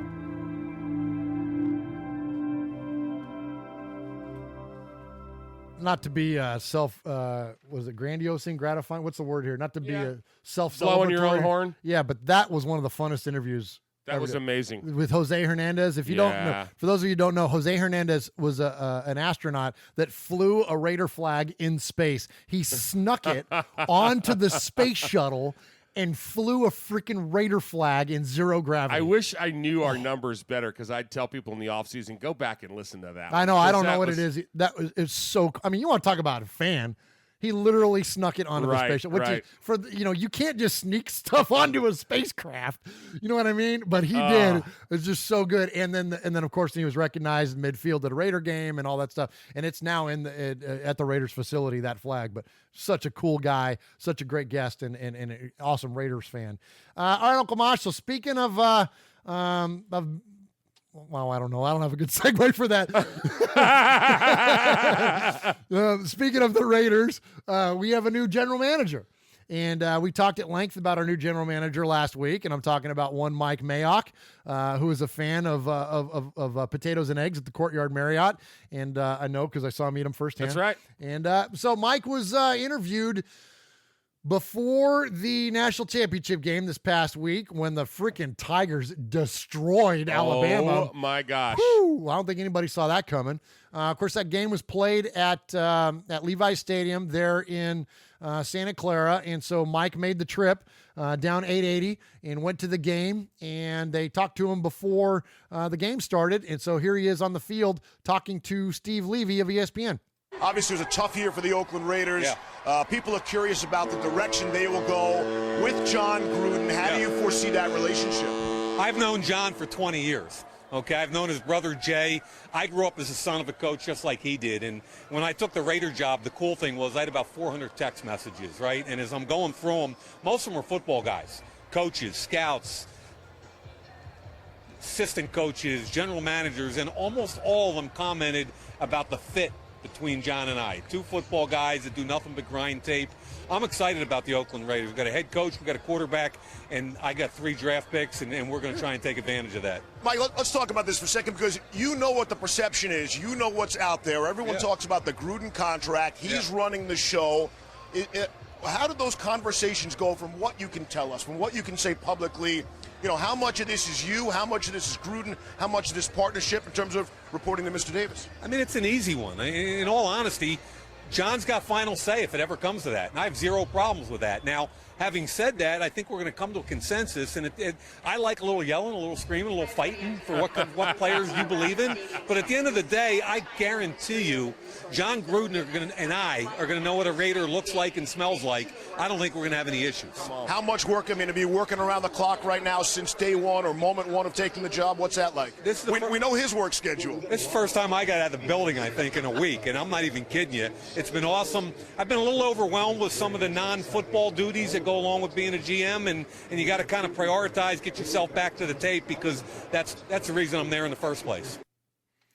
All right, pretty cool stuff there. So you noticed, did you catch that? He slipped that in there. We got a coach, we got a quarterback. Yep. Anybody out there saying that Derek Carr is going to get traded? Now, look, I never say never, but you don't just slide things like that into you just the way that just came out. Yeah, that's not just course of conversation. Exactly. So Mosh, the big story kind of around this that came out this week in the wake of these comments were, Gruden's got the final say. Gruden's got the final say. Well, didn't we know that already? Like, that's not breaking news, is it, Mosh? I don't think it's breaking news. I mean, why do you hire a guy for $100 million and not give him the keys? Yeah. You know? Yeah. I don't think that's breaking news. And we speculated that Mayock was going to be the guy to kind of, John, work on his weakness. We clearly Gruden knows what we all know, that he's not the best talent evaluator at times, or at a minimum needs help in breaking players down in terms of the draft. And so he got the best guy in the world to help him do that. Like, I think it's great, man. It's good stuff there. I would like to see those two at a restaurant. Yeah, because they're gonna, there's gonna be a lot of beef consumed. There's gonna be a lot. There's gonna be a lot of eating and grunting and sweating going on, and probably a few beverages. And don't you know, those are the kind of guys that they probably don't talk about anything else. Yeah, they're probably talking shop every conversation. Yeah, and then the check comes. And then the check comes, and Mayock just looks at him, and he goes, "What?" He's doing his he's giving him the fachalunga. Yeah, 10 times 10. What? And he's gonna go. You're kidding, right? 2 checks. We're splitting that? No. No, you got this, John. Yeah, you got this. You got this. Which it's funny is that in a long list of things that the Raiders get crap for, Uncle Mosh. Our team got a lot of crap for what we were paying John Gruden in the terms of the contract. Isn't it funny how now all these young coaches are coming in and all these, they don't publish coaching contracts. So we never know what guys are making, but there's a lot of stories out there that, $10 million, $11 million, $12 million. All of a sudden, John Gruden is far from the highest paid coach in the NFL. Yep. And it's just again, it's just another reason for people to take shots at us. And look, we don't do ourselves any favors. You only win 4 games. You open yourself up to that kind of stuff. But anyway, so good stuff there from Mike Mayock, and going to look forward to what he's going to do for us as the general manager of the team. So we lost our feed again, but we're going to go ahead and we're going to jump right in. As it's back, we're going to go ahead and jump right into the Sea of Fans mailbag. There he is, fading, looking. He's under the gun. He's caught, he's thrown. It is.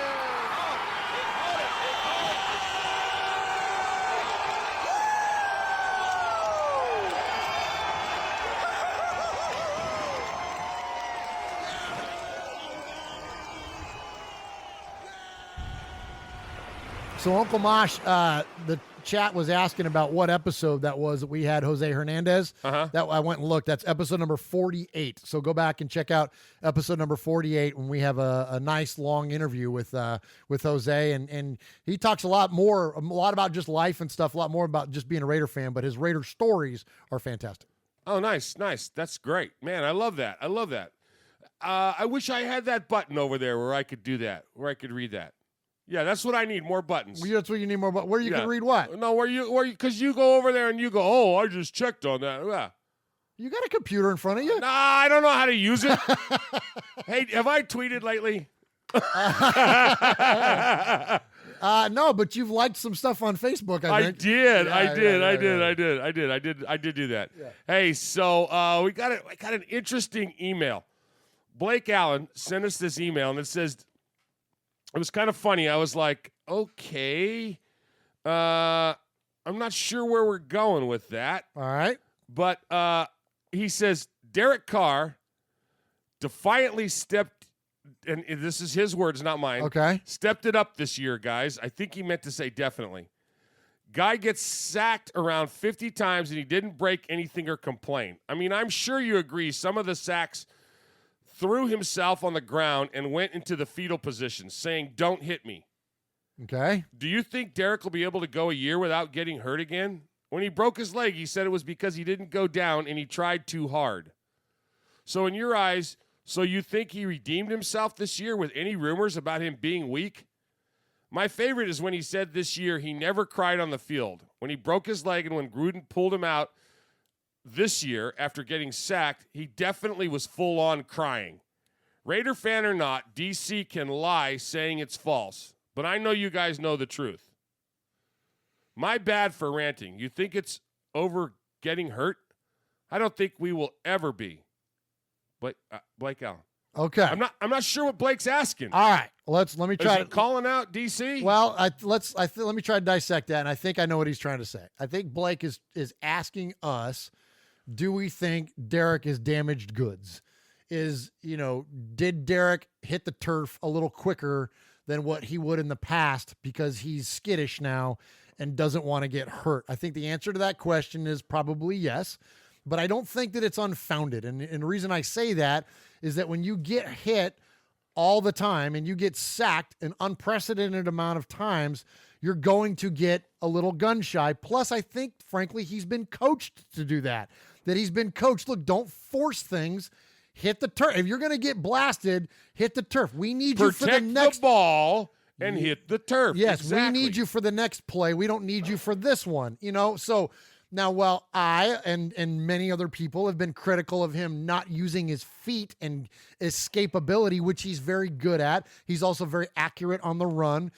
I think early on this season, we saw a lot of him being more statuesque and not taking advantage of that fluidity in the pocket, where he then ultimately, as his comfort level grew, became that way. Don't forget, this guy got hurt a lot. So the other thing he says there is that, can he make it through a season without getting hurt? Well, yes, we just saw that happen. Well, and look at the guy whose career he's paralleled here locally, Marcus Mariota, and Marcus didn't finish the season. No. And they had similar injuries. Almost identical injuries on the same day. Yeah. So, I'm saying this. He's got what it takes. And what people don't realize is exactly, you hit the nail on the head with that. When you're coached to go down like that, you're coached to tuck that ball in. You're either going to throw it out of bounds into the third row, or you're going to tuck it and get down low and protect it. So, man, I don't know. I think that email was I don't agree with it. Yeah, I just don't agree with it. Yeah, I'm with. I kind of get where he's going with it, but I don't think that has the long-term damage been done to Derek Carr's psyche based on the injuries he's had to this point in his career? The answer to that question is no. Sure, and Blake, and he brings up a good point because it has happened. People get gun shy. Yeah, sure. and you understand it when you got just beasts coming down on you Absolutely. 50 plus times in a season. Absolutely. So but thank you, Blake. Yeah, keep them coming. Appreciate Blake, that. for sure. And you want to go to our call from our capo before we go to Paul, or you want to go Paul first? Let me get the reading out of the way, and then we'll kick it off with the cue. Okay. Hey, so Paul from Shropshire, Mississippi says, "Hey fellas, hope you're well. A couple of things to comment on this week. Firstly, Coach Flores in the Hall of Fame. I'm so glad he's made it through to the final selection, and I really hope he's inducted in February. So do we, Paul. I can't disagree with your stats and reasoning behind his selection or non-selection, and it shouldn't be about emotions, but he was my first Raiders coach when I started following the guys, and Mr. Davis wouldn't want him there, Mr. Davis would want him there, so I hope he gets in. My second point is I have a concern about the playoffs. The NFC doesn't bother me. The guy that went to Chicago has already failed, and the fool in Dallas won't be far behind." I love that. The AFC does concern me, though. We really need Luck and Brady to step up over the next couple of weeks to stop the KC cheats and the guy from San Diego getting to Atlanta. Incidentally, shouldn't the guy from San Diego be home having another kid? They haven't had one this week. Hopefully the Colts and Patriots will win out when I can enjoy watching the playoffs without feeling nauseous. Best wishes to Raider Nation. Thanks, guys. Paul from Shropshire, Mississippi. Nicely done, Paul. Yep, I love it. He cracks me up. Yeah, we agree. We talked a lot about Flores already, and we're going to talk about the playoffs later, so I'll save some comments on that on some of the matchups when we get there. But yes, thank you, Paul, and appreciate the emails as always, my friend. All right, Uncle Mach, let's get to some of our audios, and don't forget we got a Sizzler award to hand out. Sizzler.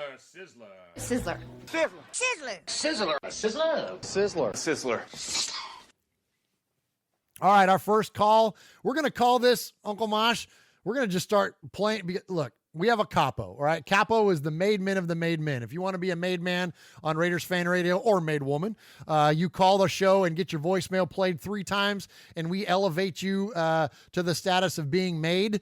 And there is a handful of folks that are made, and in fact, we got a new one tonight to announce. And so then there's like the made men of the made men. There's the captain or the capo, if you will. And so we have a capo. His name is Aaron the Q-Dog Raider, and you can always find him in the chat, and he is an amazing supporter and become a good friend to us here at Raiders Fan Radio, to me and Uncle Mosh. And so we appreciate him. So we're going to give him his own thing from now on. When he kicks off CFN. He kicks it off. So it's the call from the capo from now on. Oh, and I guess I need to play it, huh? Hit the button. Greetings, Aaron Q-Dog Raider calling from the east side. I'm going to go ahead and make my thoughts known. I'm sitting here looking at a report where a city official from San Diego has received an email from the Raiders allegedly expressing their interest to play their games in Qualcomm next season. I'm all for it. However, the NFL being the NFL and anything that has to do with Goodell, isn't good for the Raiders. And I quote, this city official goes on to read the email saying that the NFL would not want the Raiders to host a game against the Chargers in San Diego, with the Chargers being the visiting team, essentially making the Chargers the road team for their former city. So the workout in this whole situation is to have yet another game in either London or Mexico City with us playing the San Diego Superchargers. I tell you what, man, if the NFL couldn't screw us more, they would. I mean, it's just pathetic, but all for Qualcomm. I mean, it's a nice little holdover layover until we get to Sin City, and I'm all for that. Looking at the current coaching carousel in the NFL, I mean, retreading a guy that couldn't even win multiple games in the Big 12 as far as, Kingsbury's concerned. I mean, really, I think we made out pretty damn good with Chucky for 10 years at $10 million per. And that brings me to the hit list. And I'm not Reggie Nelson, bye.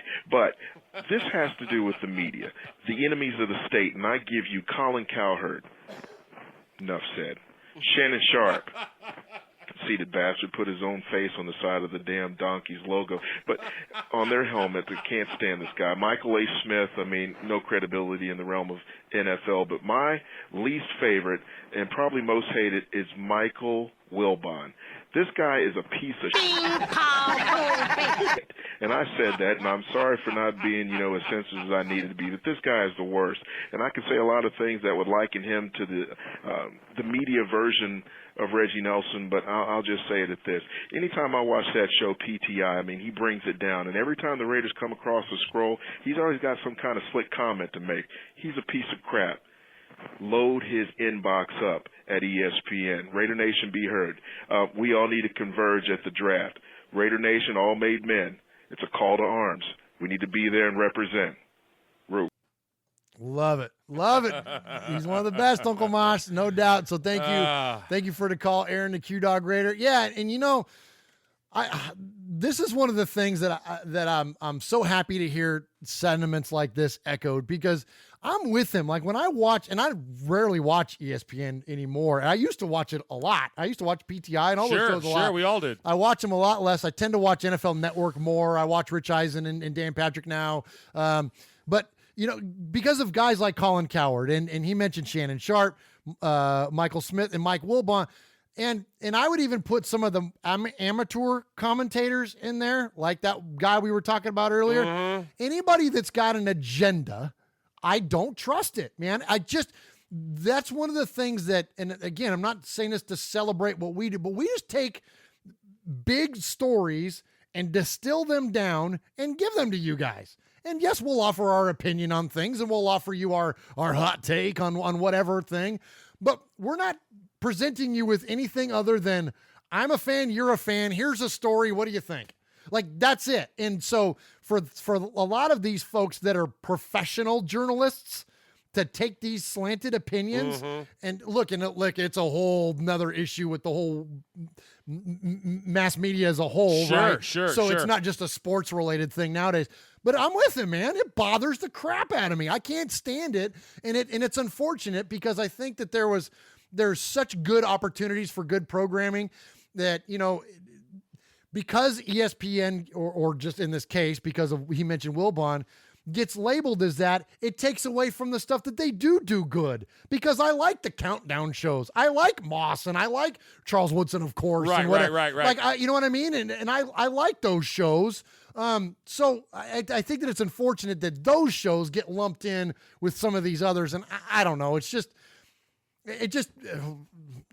I don't even know what I'm trying to say anymore. You're just looking Mosh. for an excuse to get fired up again. I'm done being fired up. Hey, anyway, why don't we hear from iPatch? Let's do that. And great call, Q-Dog. And let's hear it. Yeah, iPatch. You said that already. Yeah. Hey, Murph, Mosh, this is iPatch calling in, a.k.a. Florida Raider. Letting out the 2018 season, it was a downer, but the year was good. I made the Sizzler list, claimed the made man, which is an honor and a privilege. So with that, being an Italian Jersey boy, knowing the way nicknames get put on people when they're running certain circles, I now feel honored to be a made man, and I'm going to go with the name of iPatch as my nickname from now on, sort of like the old Jersey boys with like Joey the Tool or Mike the Hammer, or Tony the Hook. Benny the Rat.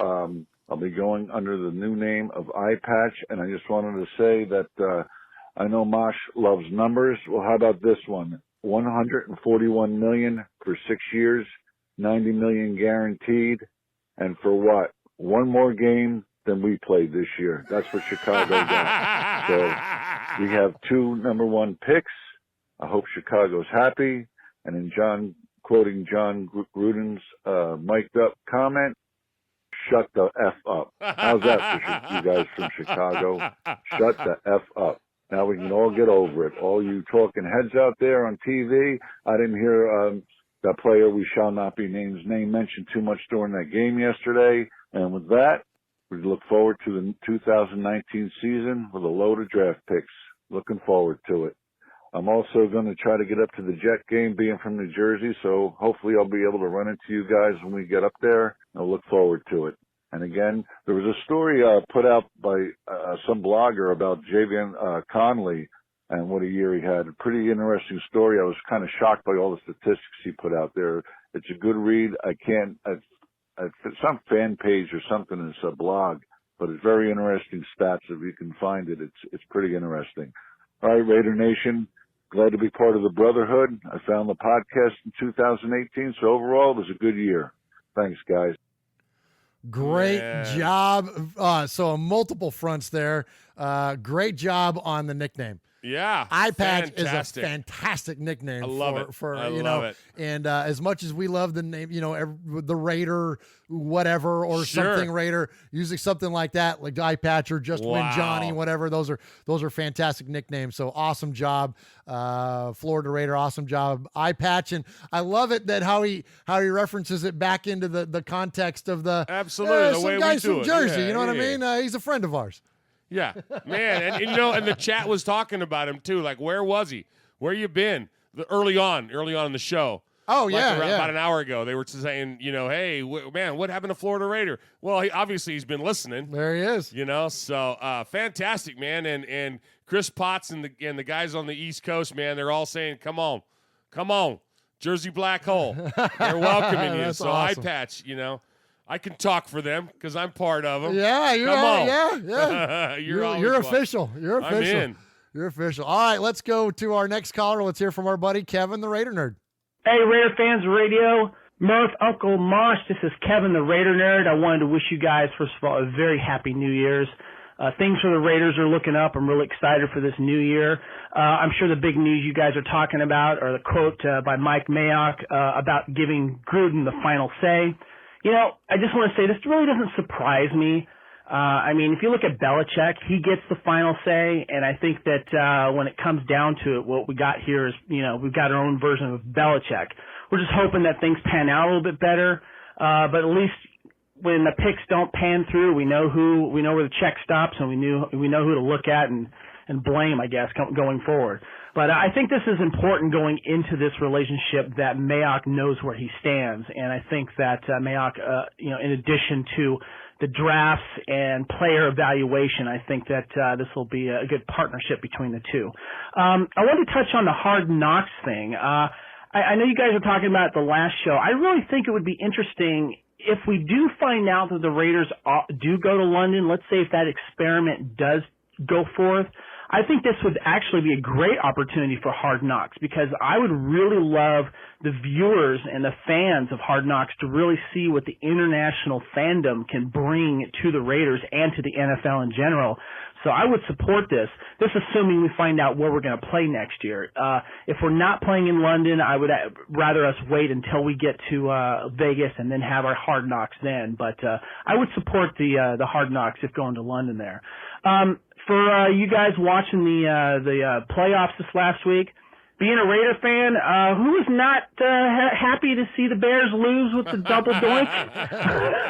I was really happy to see the Bears not go any further. Thank you very much. He who would not be named who?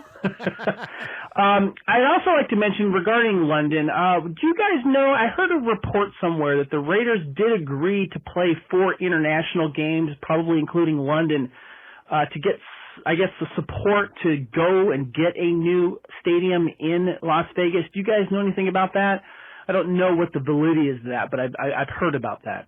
Anyway, guys, say thank you so much, very, very much for everything you do. Loving your show, and I think by now you probably guys got my little late Christmas present. Hope you guys enjoy those. Raider Nation for life. This is Kevin the Raider Nerd. Thank you, guys.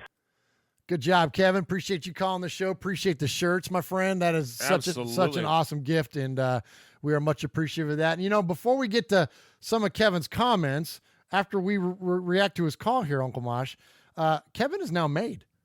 Kevin is a made man. Kevin is a made man. He asked when he was here, he said, hey, so I'm going to be on the show, and I've called twice, so can I be made now? And I said, no. You got to call. So Kevin called. So this is now his third call. He's lucky in a lot of respects because I haven't forgot about the chair. And he's in your spot. And the other thing is, you don't ask about being made. Oh, so we make him call one more time? Absolutely not. Are you kidding? I'm wearing an awesome shirt he gave me. So congratulations to Kevin for being made, and so we'll hit that. We'll hit that music here. But what do you think, real quick, Mosh? Before we do that, what do you think about the idea of them being the Raiders being on Hard Knocks and doing it from London, if that were the case? I'm not a big fan of them doing Hard Knocks now. I want to wait. I want to see Hard Knocks in Vegas. Yeah, me too, man. But I, the rules with Hard Knocks. Here's the reason the Raiders will never be on Hard Knocks. Because they take a team that's not good. You can't be in the playoffs, right? Right. Sorry, we're gonna be in the playoffs. Oh, so there you have it. Good point. That's it. Done. That's enough said. Done. Okay. You are a made man. You showed you are part of the family by participation. By chance, a man like yourself should make enemies, then they would become my enemies. Showing you are a friend of Raiders Fan Radio, you have leapt across the line. Friendship is everything. Friendship is more than talent. It is more than the government. It's almost equal to family. Be loyal. Made man, Raider fan. Someday, and that day may never come, I'll call upon you to do a service for me. But until that day, accept this as a gift. And don't ever forget, words can hurt more, but silence can break hearts. All right, Uncle Mosh. So, hey, I got a question for you. Hit me. And you don't know this is coming, and maybe this is something. And I'm gonna, in fact, I know I'm gonna defer to you and Aaron. I'm gonna defer to you and Capo Q Dog to make this call. So, Kevin joins the roster of made men that sounds like this: Jimmy Zebach, Johnny in San Diego, Chuck McCann, Ron in Ohio, the Dakota Raider, Aaron the Q-Dog Raider, of course, Red in Yakima, Jim on the East Coast, Yayo, Big Raider Trucker, Wyoming Raider, Diego in Georgia, Running Bear, Mojo Raider, Junior in San Diego, Monster Mash Ken, Steve in Houston, Jesse in Kentucky, B-Dog in a pasture, Max in San Diego, Eye Patch now, Alex in Tucson, Kevin the Raider Nerd as of today, and Alberto, who is now Raider Beto in Los Angeles. My question, Uncle Mosh, is this. First off, congratulations. We are thankful for everybody that's on this list. Absolutely. But there's a few names on here we hadn't heard from in a long time. Can you get demoted? No. No? Once you're on the list, that's it? No, because we look at Florida Raider.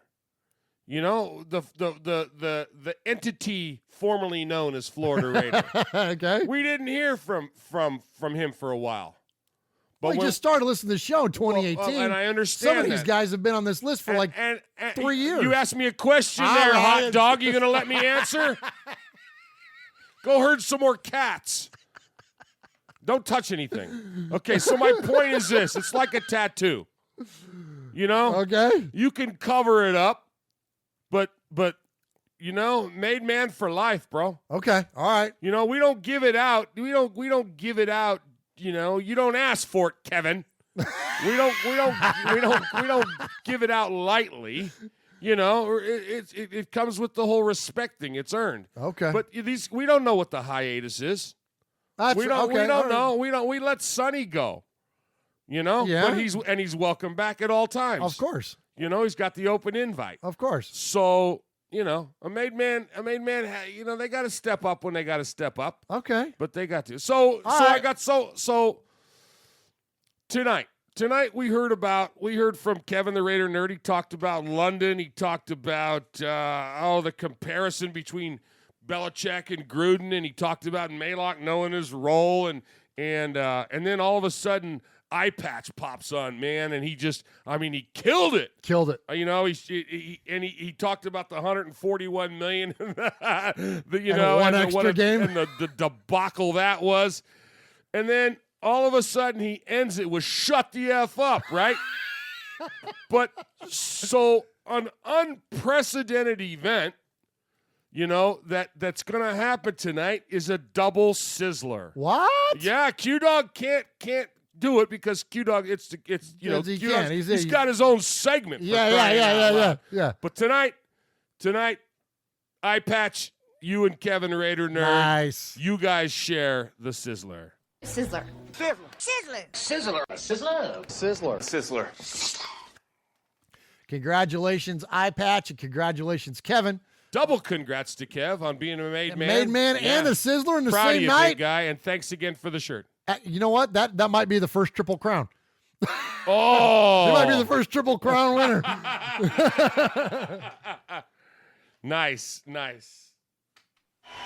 We are Metallica, and we are here for your Oakland Raiders! You know why we are here, and we ain't playing around today. From The Walking Dead to errant Jedi Knights, Raiders fans are a rogues gallery.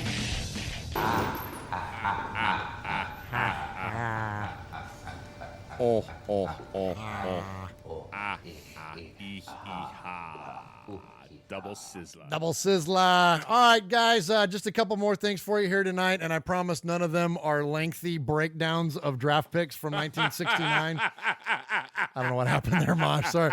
You try new things, and sometimes they don't work. I gotta give you props. Okay, you're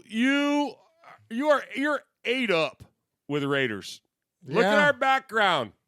Look at the stuff. This is where you work. This is where you live. Yeah. You're 8 up with the Raiders. Yeah. And sometimes you just get you go down these dark holes. You go to these places and you go, wow, this is great. Uncle Mosh is gonna love this. Oh, Raider Nation, our guys there. We were all there was a lot of people that ran and made sandwiches. But then you turned around and you pulled a frickin' soundbite of Al from a gazillion years ago, and you equated that to what's going on. So props to you. All right, thank you, Mosh. Babe Ruth struck out how many times? That's right, yeah. And so did Reggie Jackson. And so did Reggie Jackson. I had that. That was one of my numbers things one time. Yeah, you sure did. We talked about that. So. That's you know what? You did all right. I You did all right. appreciate that. Thank you, Mosh. Thank you. If I could just keep my fat sausages off the buttons, we might not reset every 2 minutes. Let's talk about the playoffs. Who did you pick last week? All right, so I picked a lot of roadies last week. Yeah, you did. And, you picked 3 of the 4, but you had them in the wrong. Had them in the wrong spot. So I had the Seahawks who lost. Right. So I missed that one. I had the Colts who won. Right. Let's see. Who'd you have in the Baltimore game? I had the Ravens winning at home, didn't I? Yeah, you sure did. And sadly, and they almost came back. They did. Lamar They Jackson, did. man, 21 years old, man. Ooh. He's gonna be something in this league. He's gonna be a lot of fun to watch. But yeah, I missed on that one. But I hit on the other, right? I picked the Bears losing, right? Well, everybody in Raider Nation picked the That's Bears true. losing. Right. I wouldn't be able to retain the title of Raiders fan radio host if I picked the pick the Bears or pick the Cowboys, which I wouldn't have picked them anyways. But yeah. So Q Dog just said Babe Ruth struck out more than Mosh's ex-wives.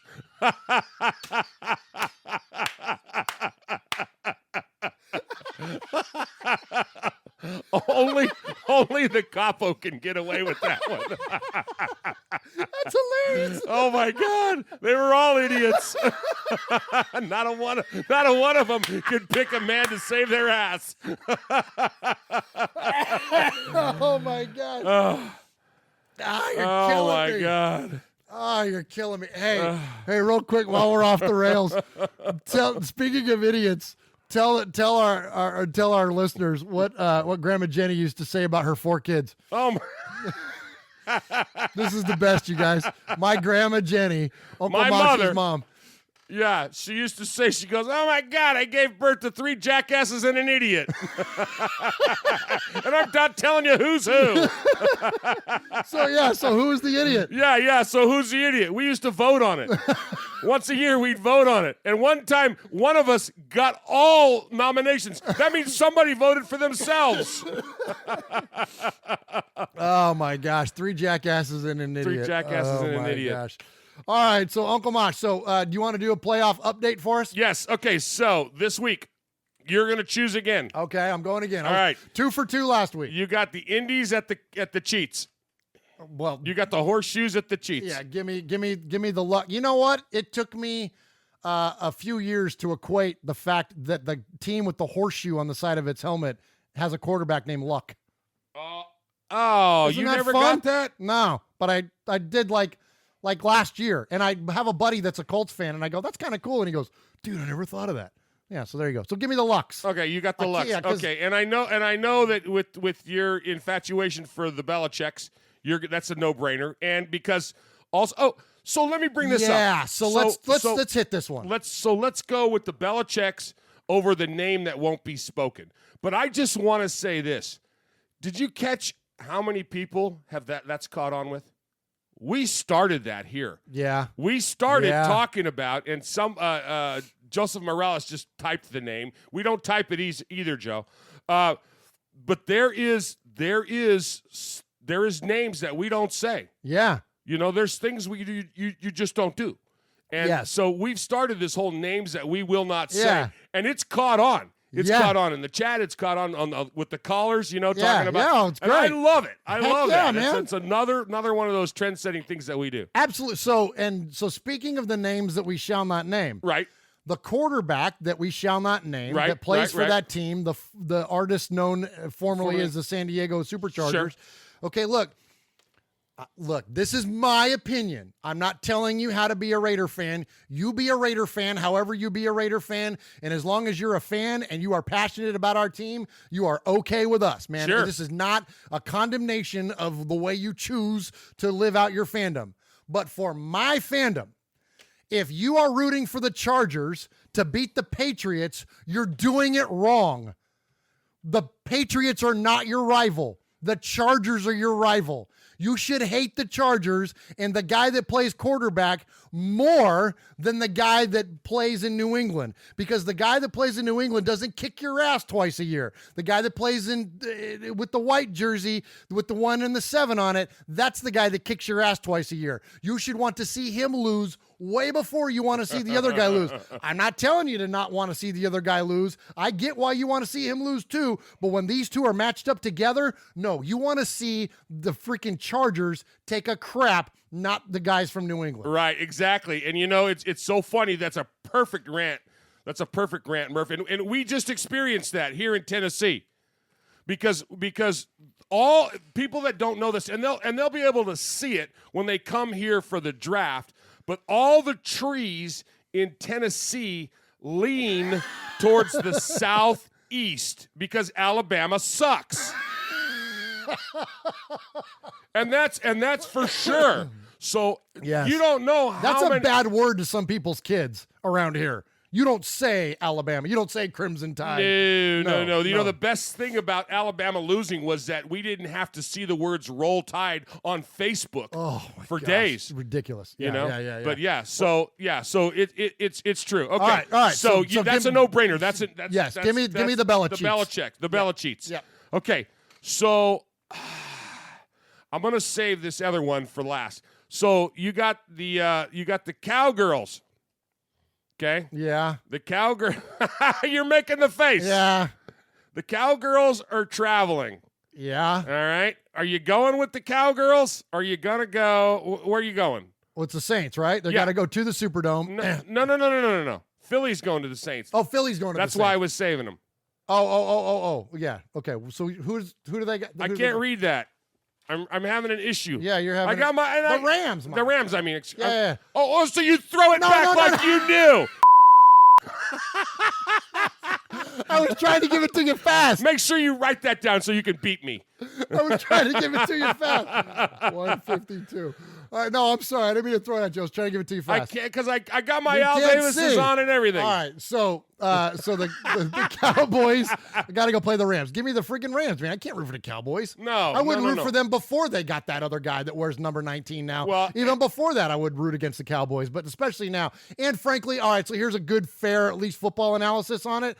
I think that defensively, the Rams have enough to contain Prescott, and he's not going to be able to get loose on a natural field on the road. I think that it's too much for him. That he played brilliantly. I'll give him credit. He played great last week. I don't see him doing that on that turf in LA. I don't Exactly. the grass in LA. Exactly. In LA. All right. Let's go to your favorite game. All right. The Eagles and the Saints. And the Saints. I know, and I'm with you on this one. I think I know where you're going. Just because we want to see the story. I want to see the story. We want to see Brady Breeze, man. We want to see Brady Breeze. And, I think that Philly is a nice story. And I'm thankful for the game that they put together this last week. And I'm thankful that the game ended on the double doink. And What I mean? That was great. And we definitely will, celebrate that win against the Bears. But man, they're playing too far over their head, and the Saints at home in that dome, they're crazy good. Speaking of Tennessee connections, Alvin Kamara is just amazing. That guy is just a stud, and you got the Hall of Fame quarterback back there, Drew Brees. It's gonna be too much offense for the Eagles to deal with. So give me the Saints at home. All right, I got it written down. All right, let's move on. Let's kill this thing. Let's put this baby to bed. All right, hit us with that. Raiders and pop culture. Uncle Mosh, the last segment of the night for everybody. Appreciate everyone sticking with us. And last thing, I've quickly learned, Uncle Mosh, that this is going to become my favorite off-season segment. Oh, nice. Yes. So for those of you that haven't heard us the last couple episodes, we had some things that came up. Actually, this was your idea. There was a show called Last Man Standing, and there was a Raiders reference. You just caught this. You were flipping around the channels and came across an episode that had a Raiders reference for one of the guys in the show.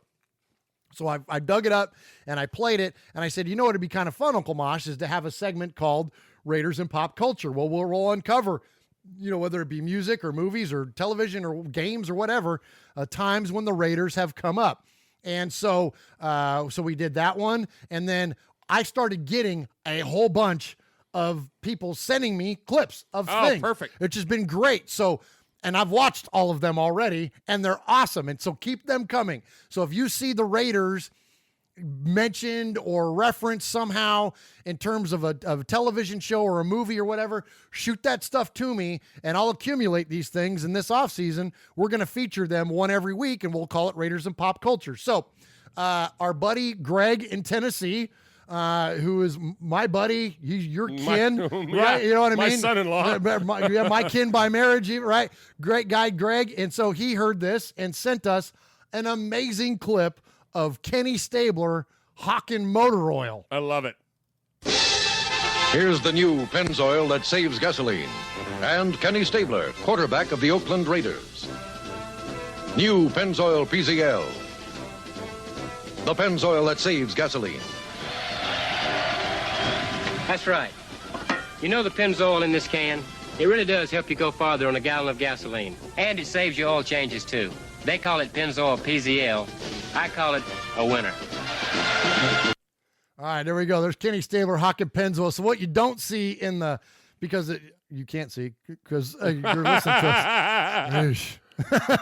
us. There's like an El Camino, like driving away from him, and Kenny drops back and throws the can of Pennzoil, and it lands perfectly in a case. Oh, nice. In the back of the El Camino, and he's wearing his Raiders jersey, man. He's wearing his number 12, and so it's really, really cool. So thank you to Greg for sending us that Raiders and Pop Culture.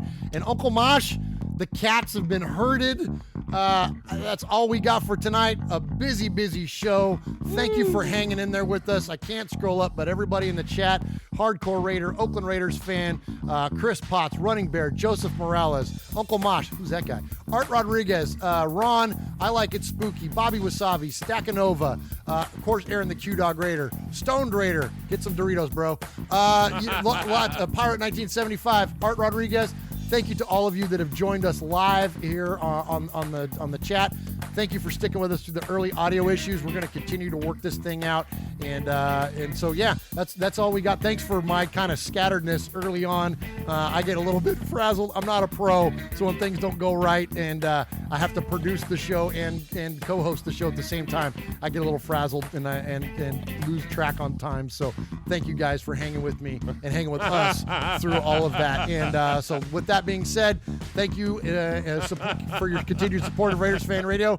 And I'm out. I'm going to turn it over to Uncle Mosh. Oh, man. Well, for Murph and the herd of cats that we raided tonight, this is your old Uncle Mosh. And you've been listening to Raider Fans Radio, where we took a lighter side journey into the dark side. Remember, shut the F up. What started in what happens in Vegas started in Oakland. Good night, everybody. God bless.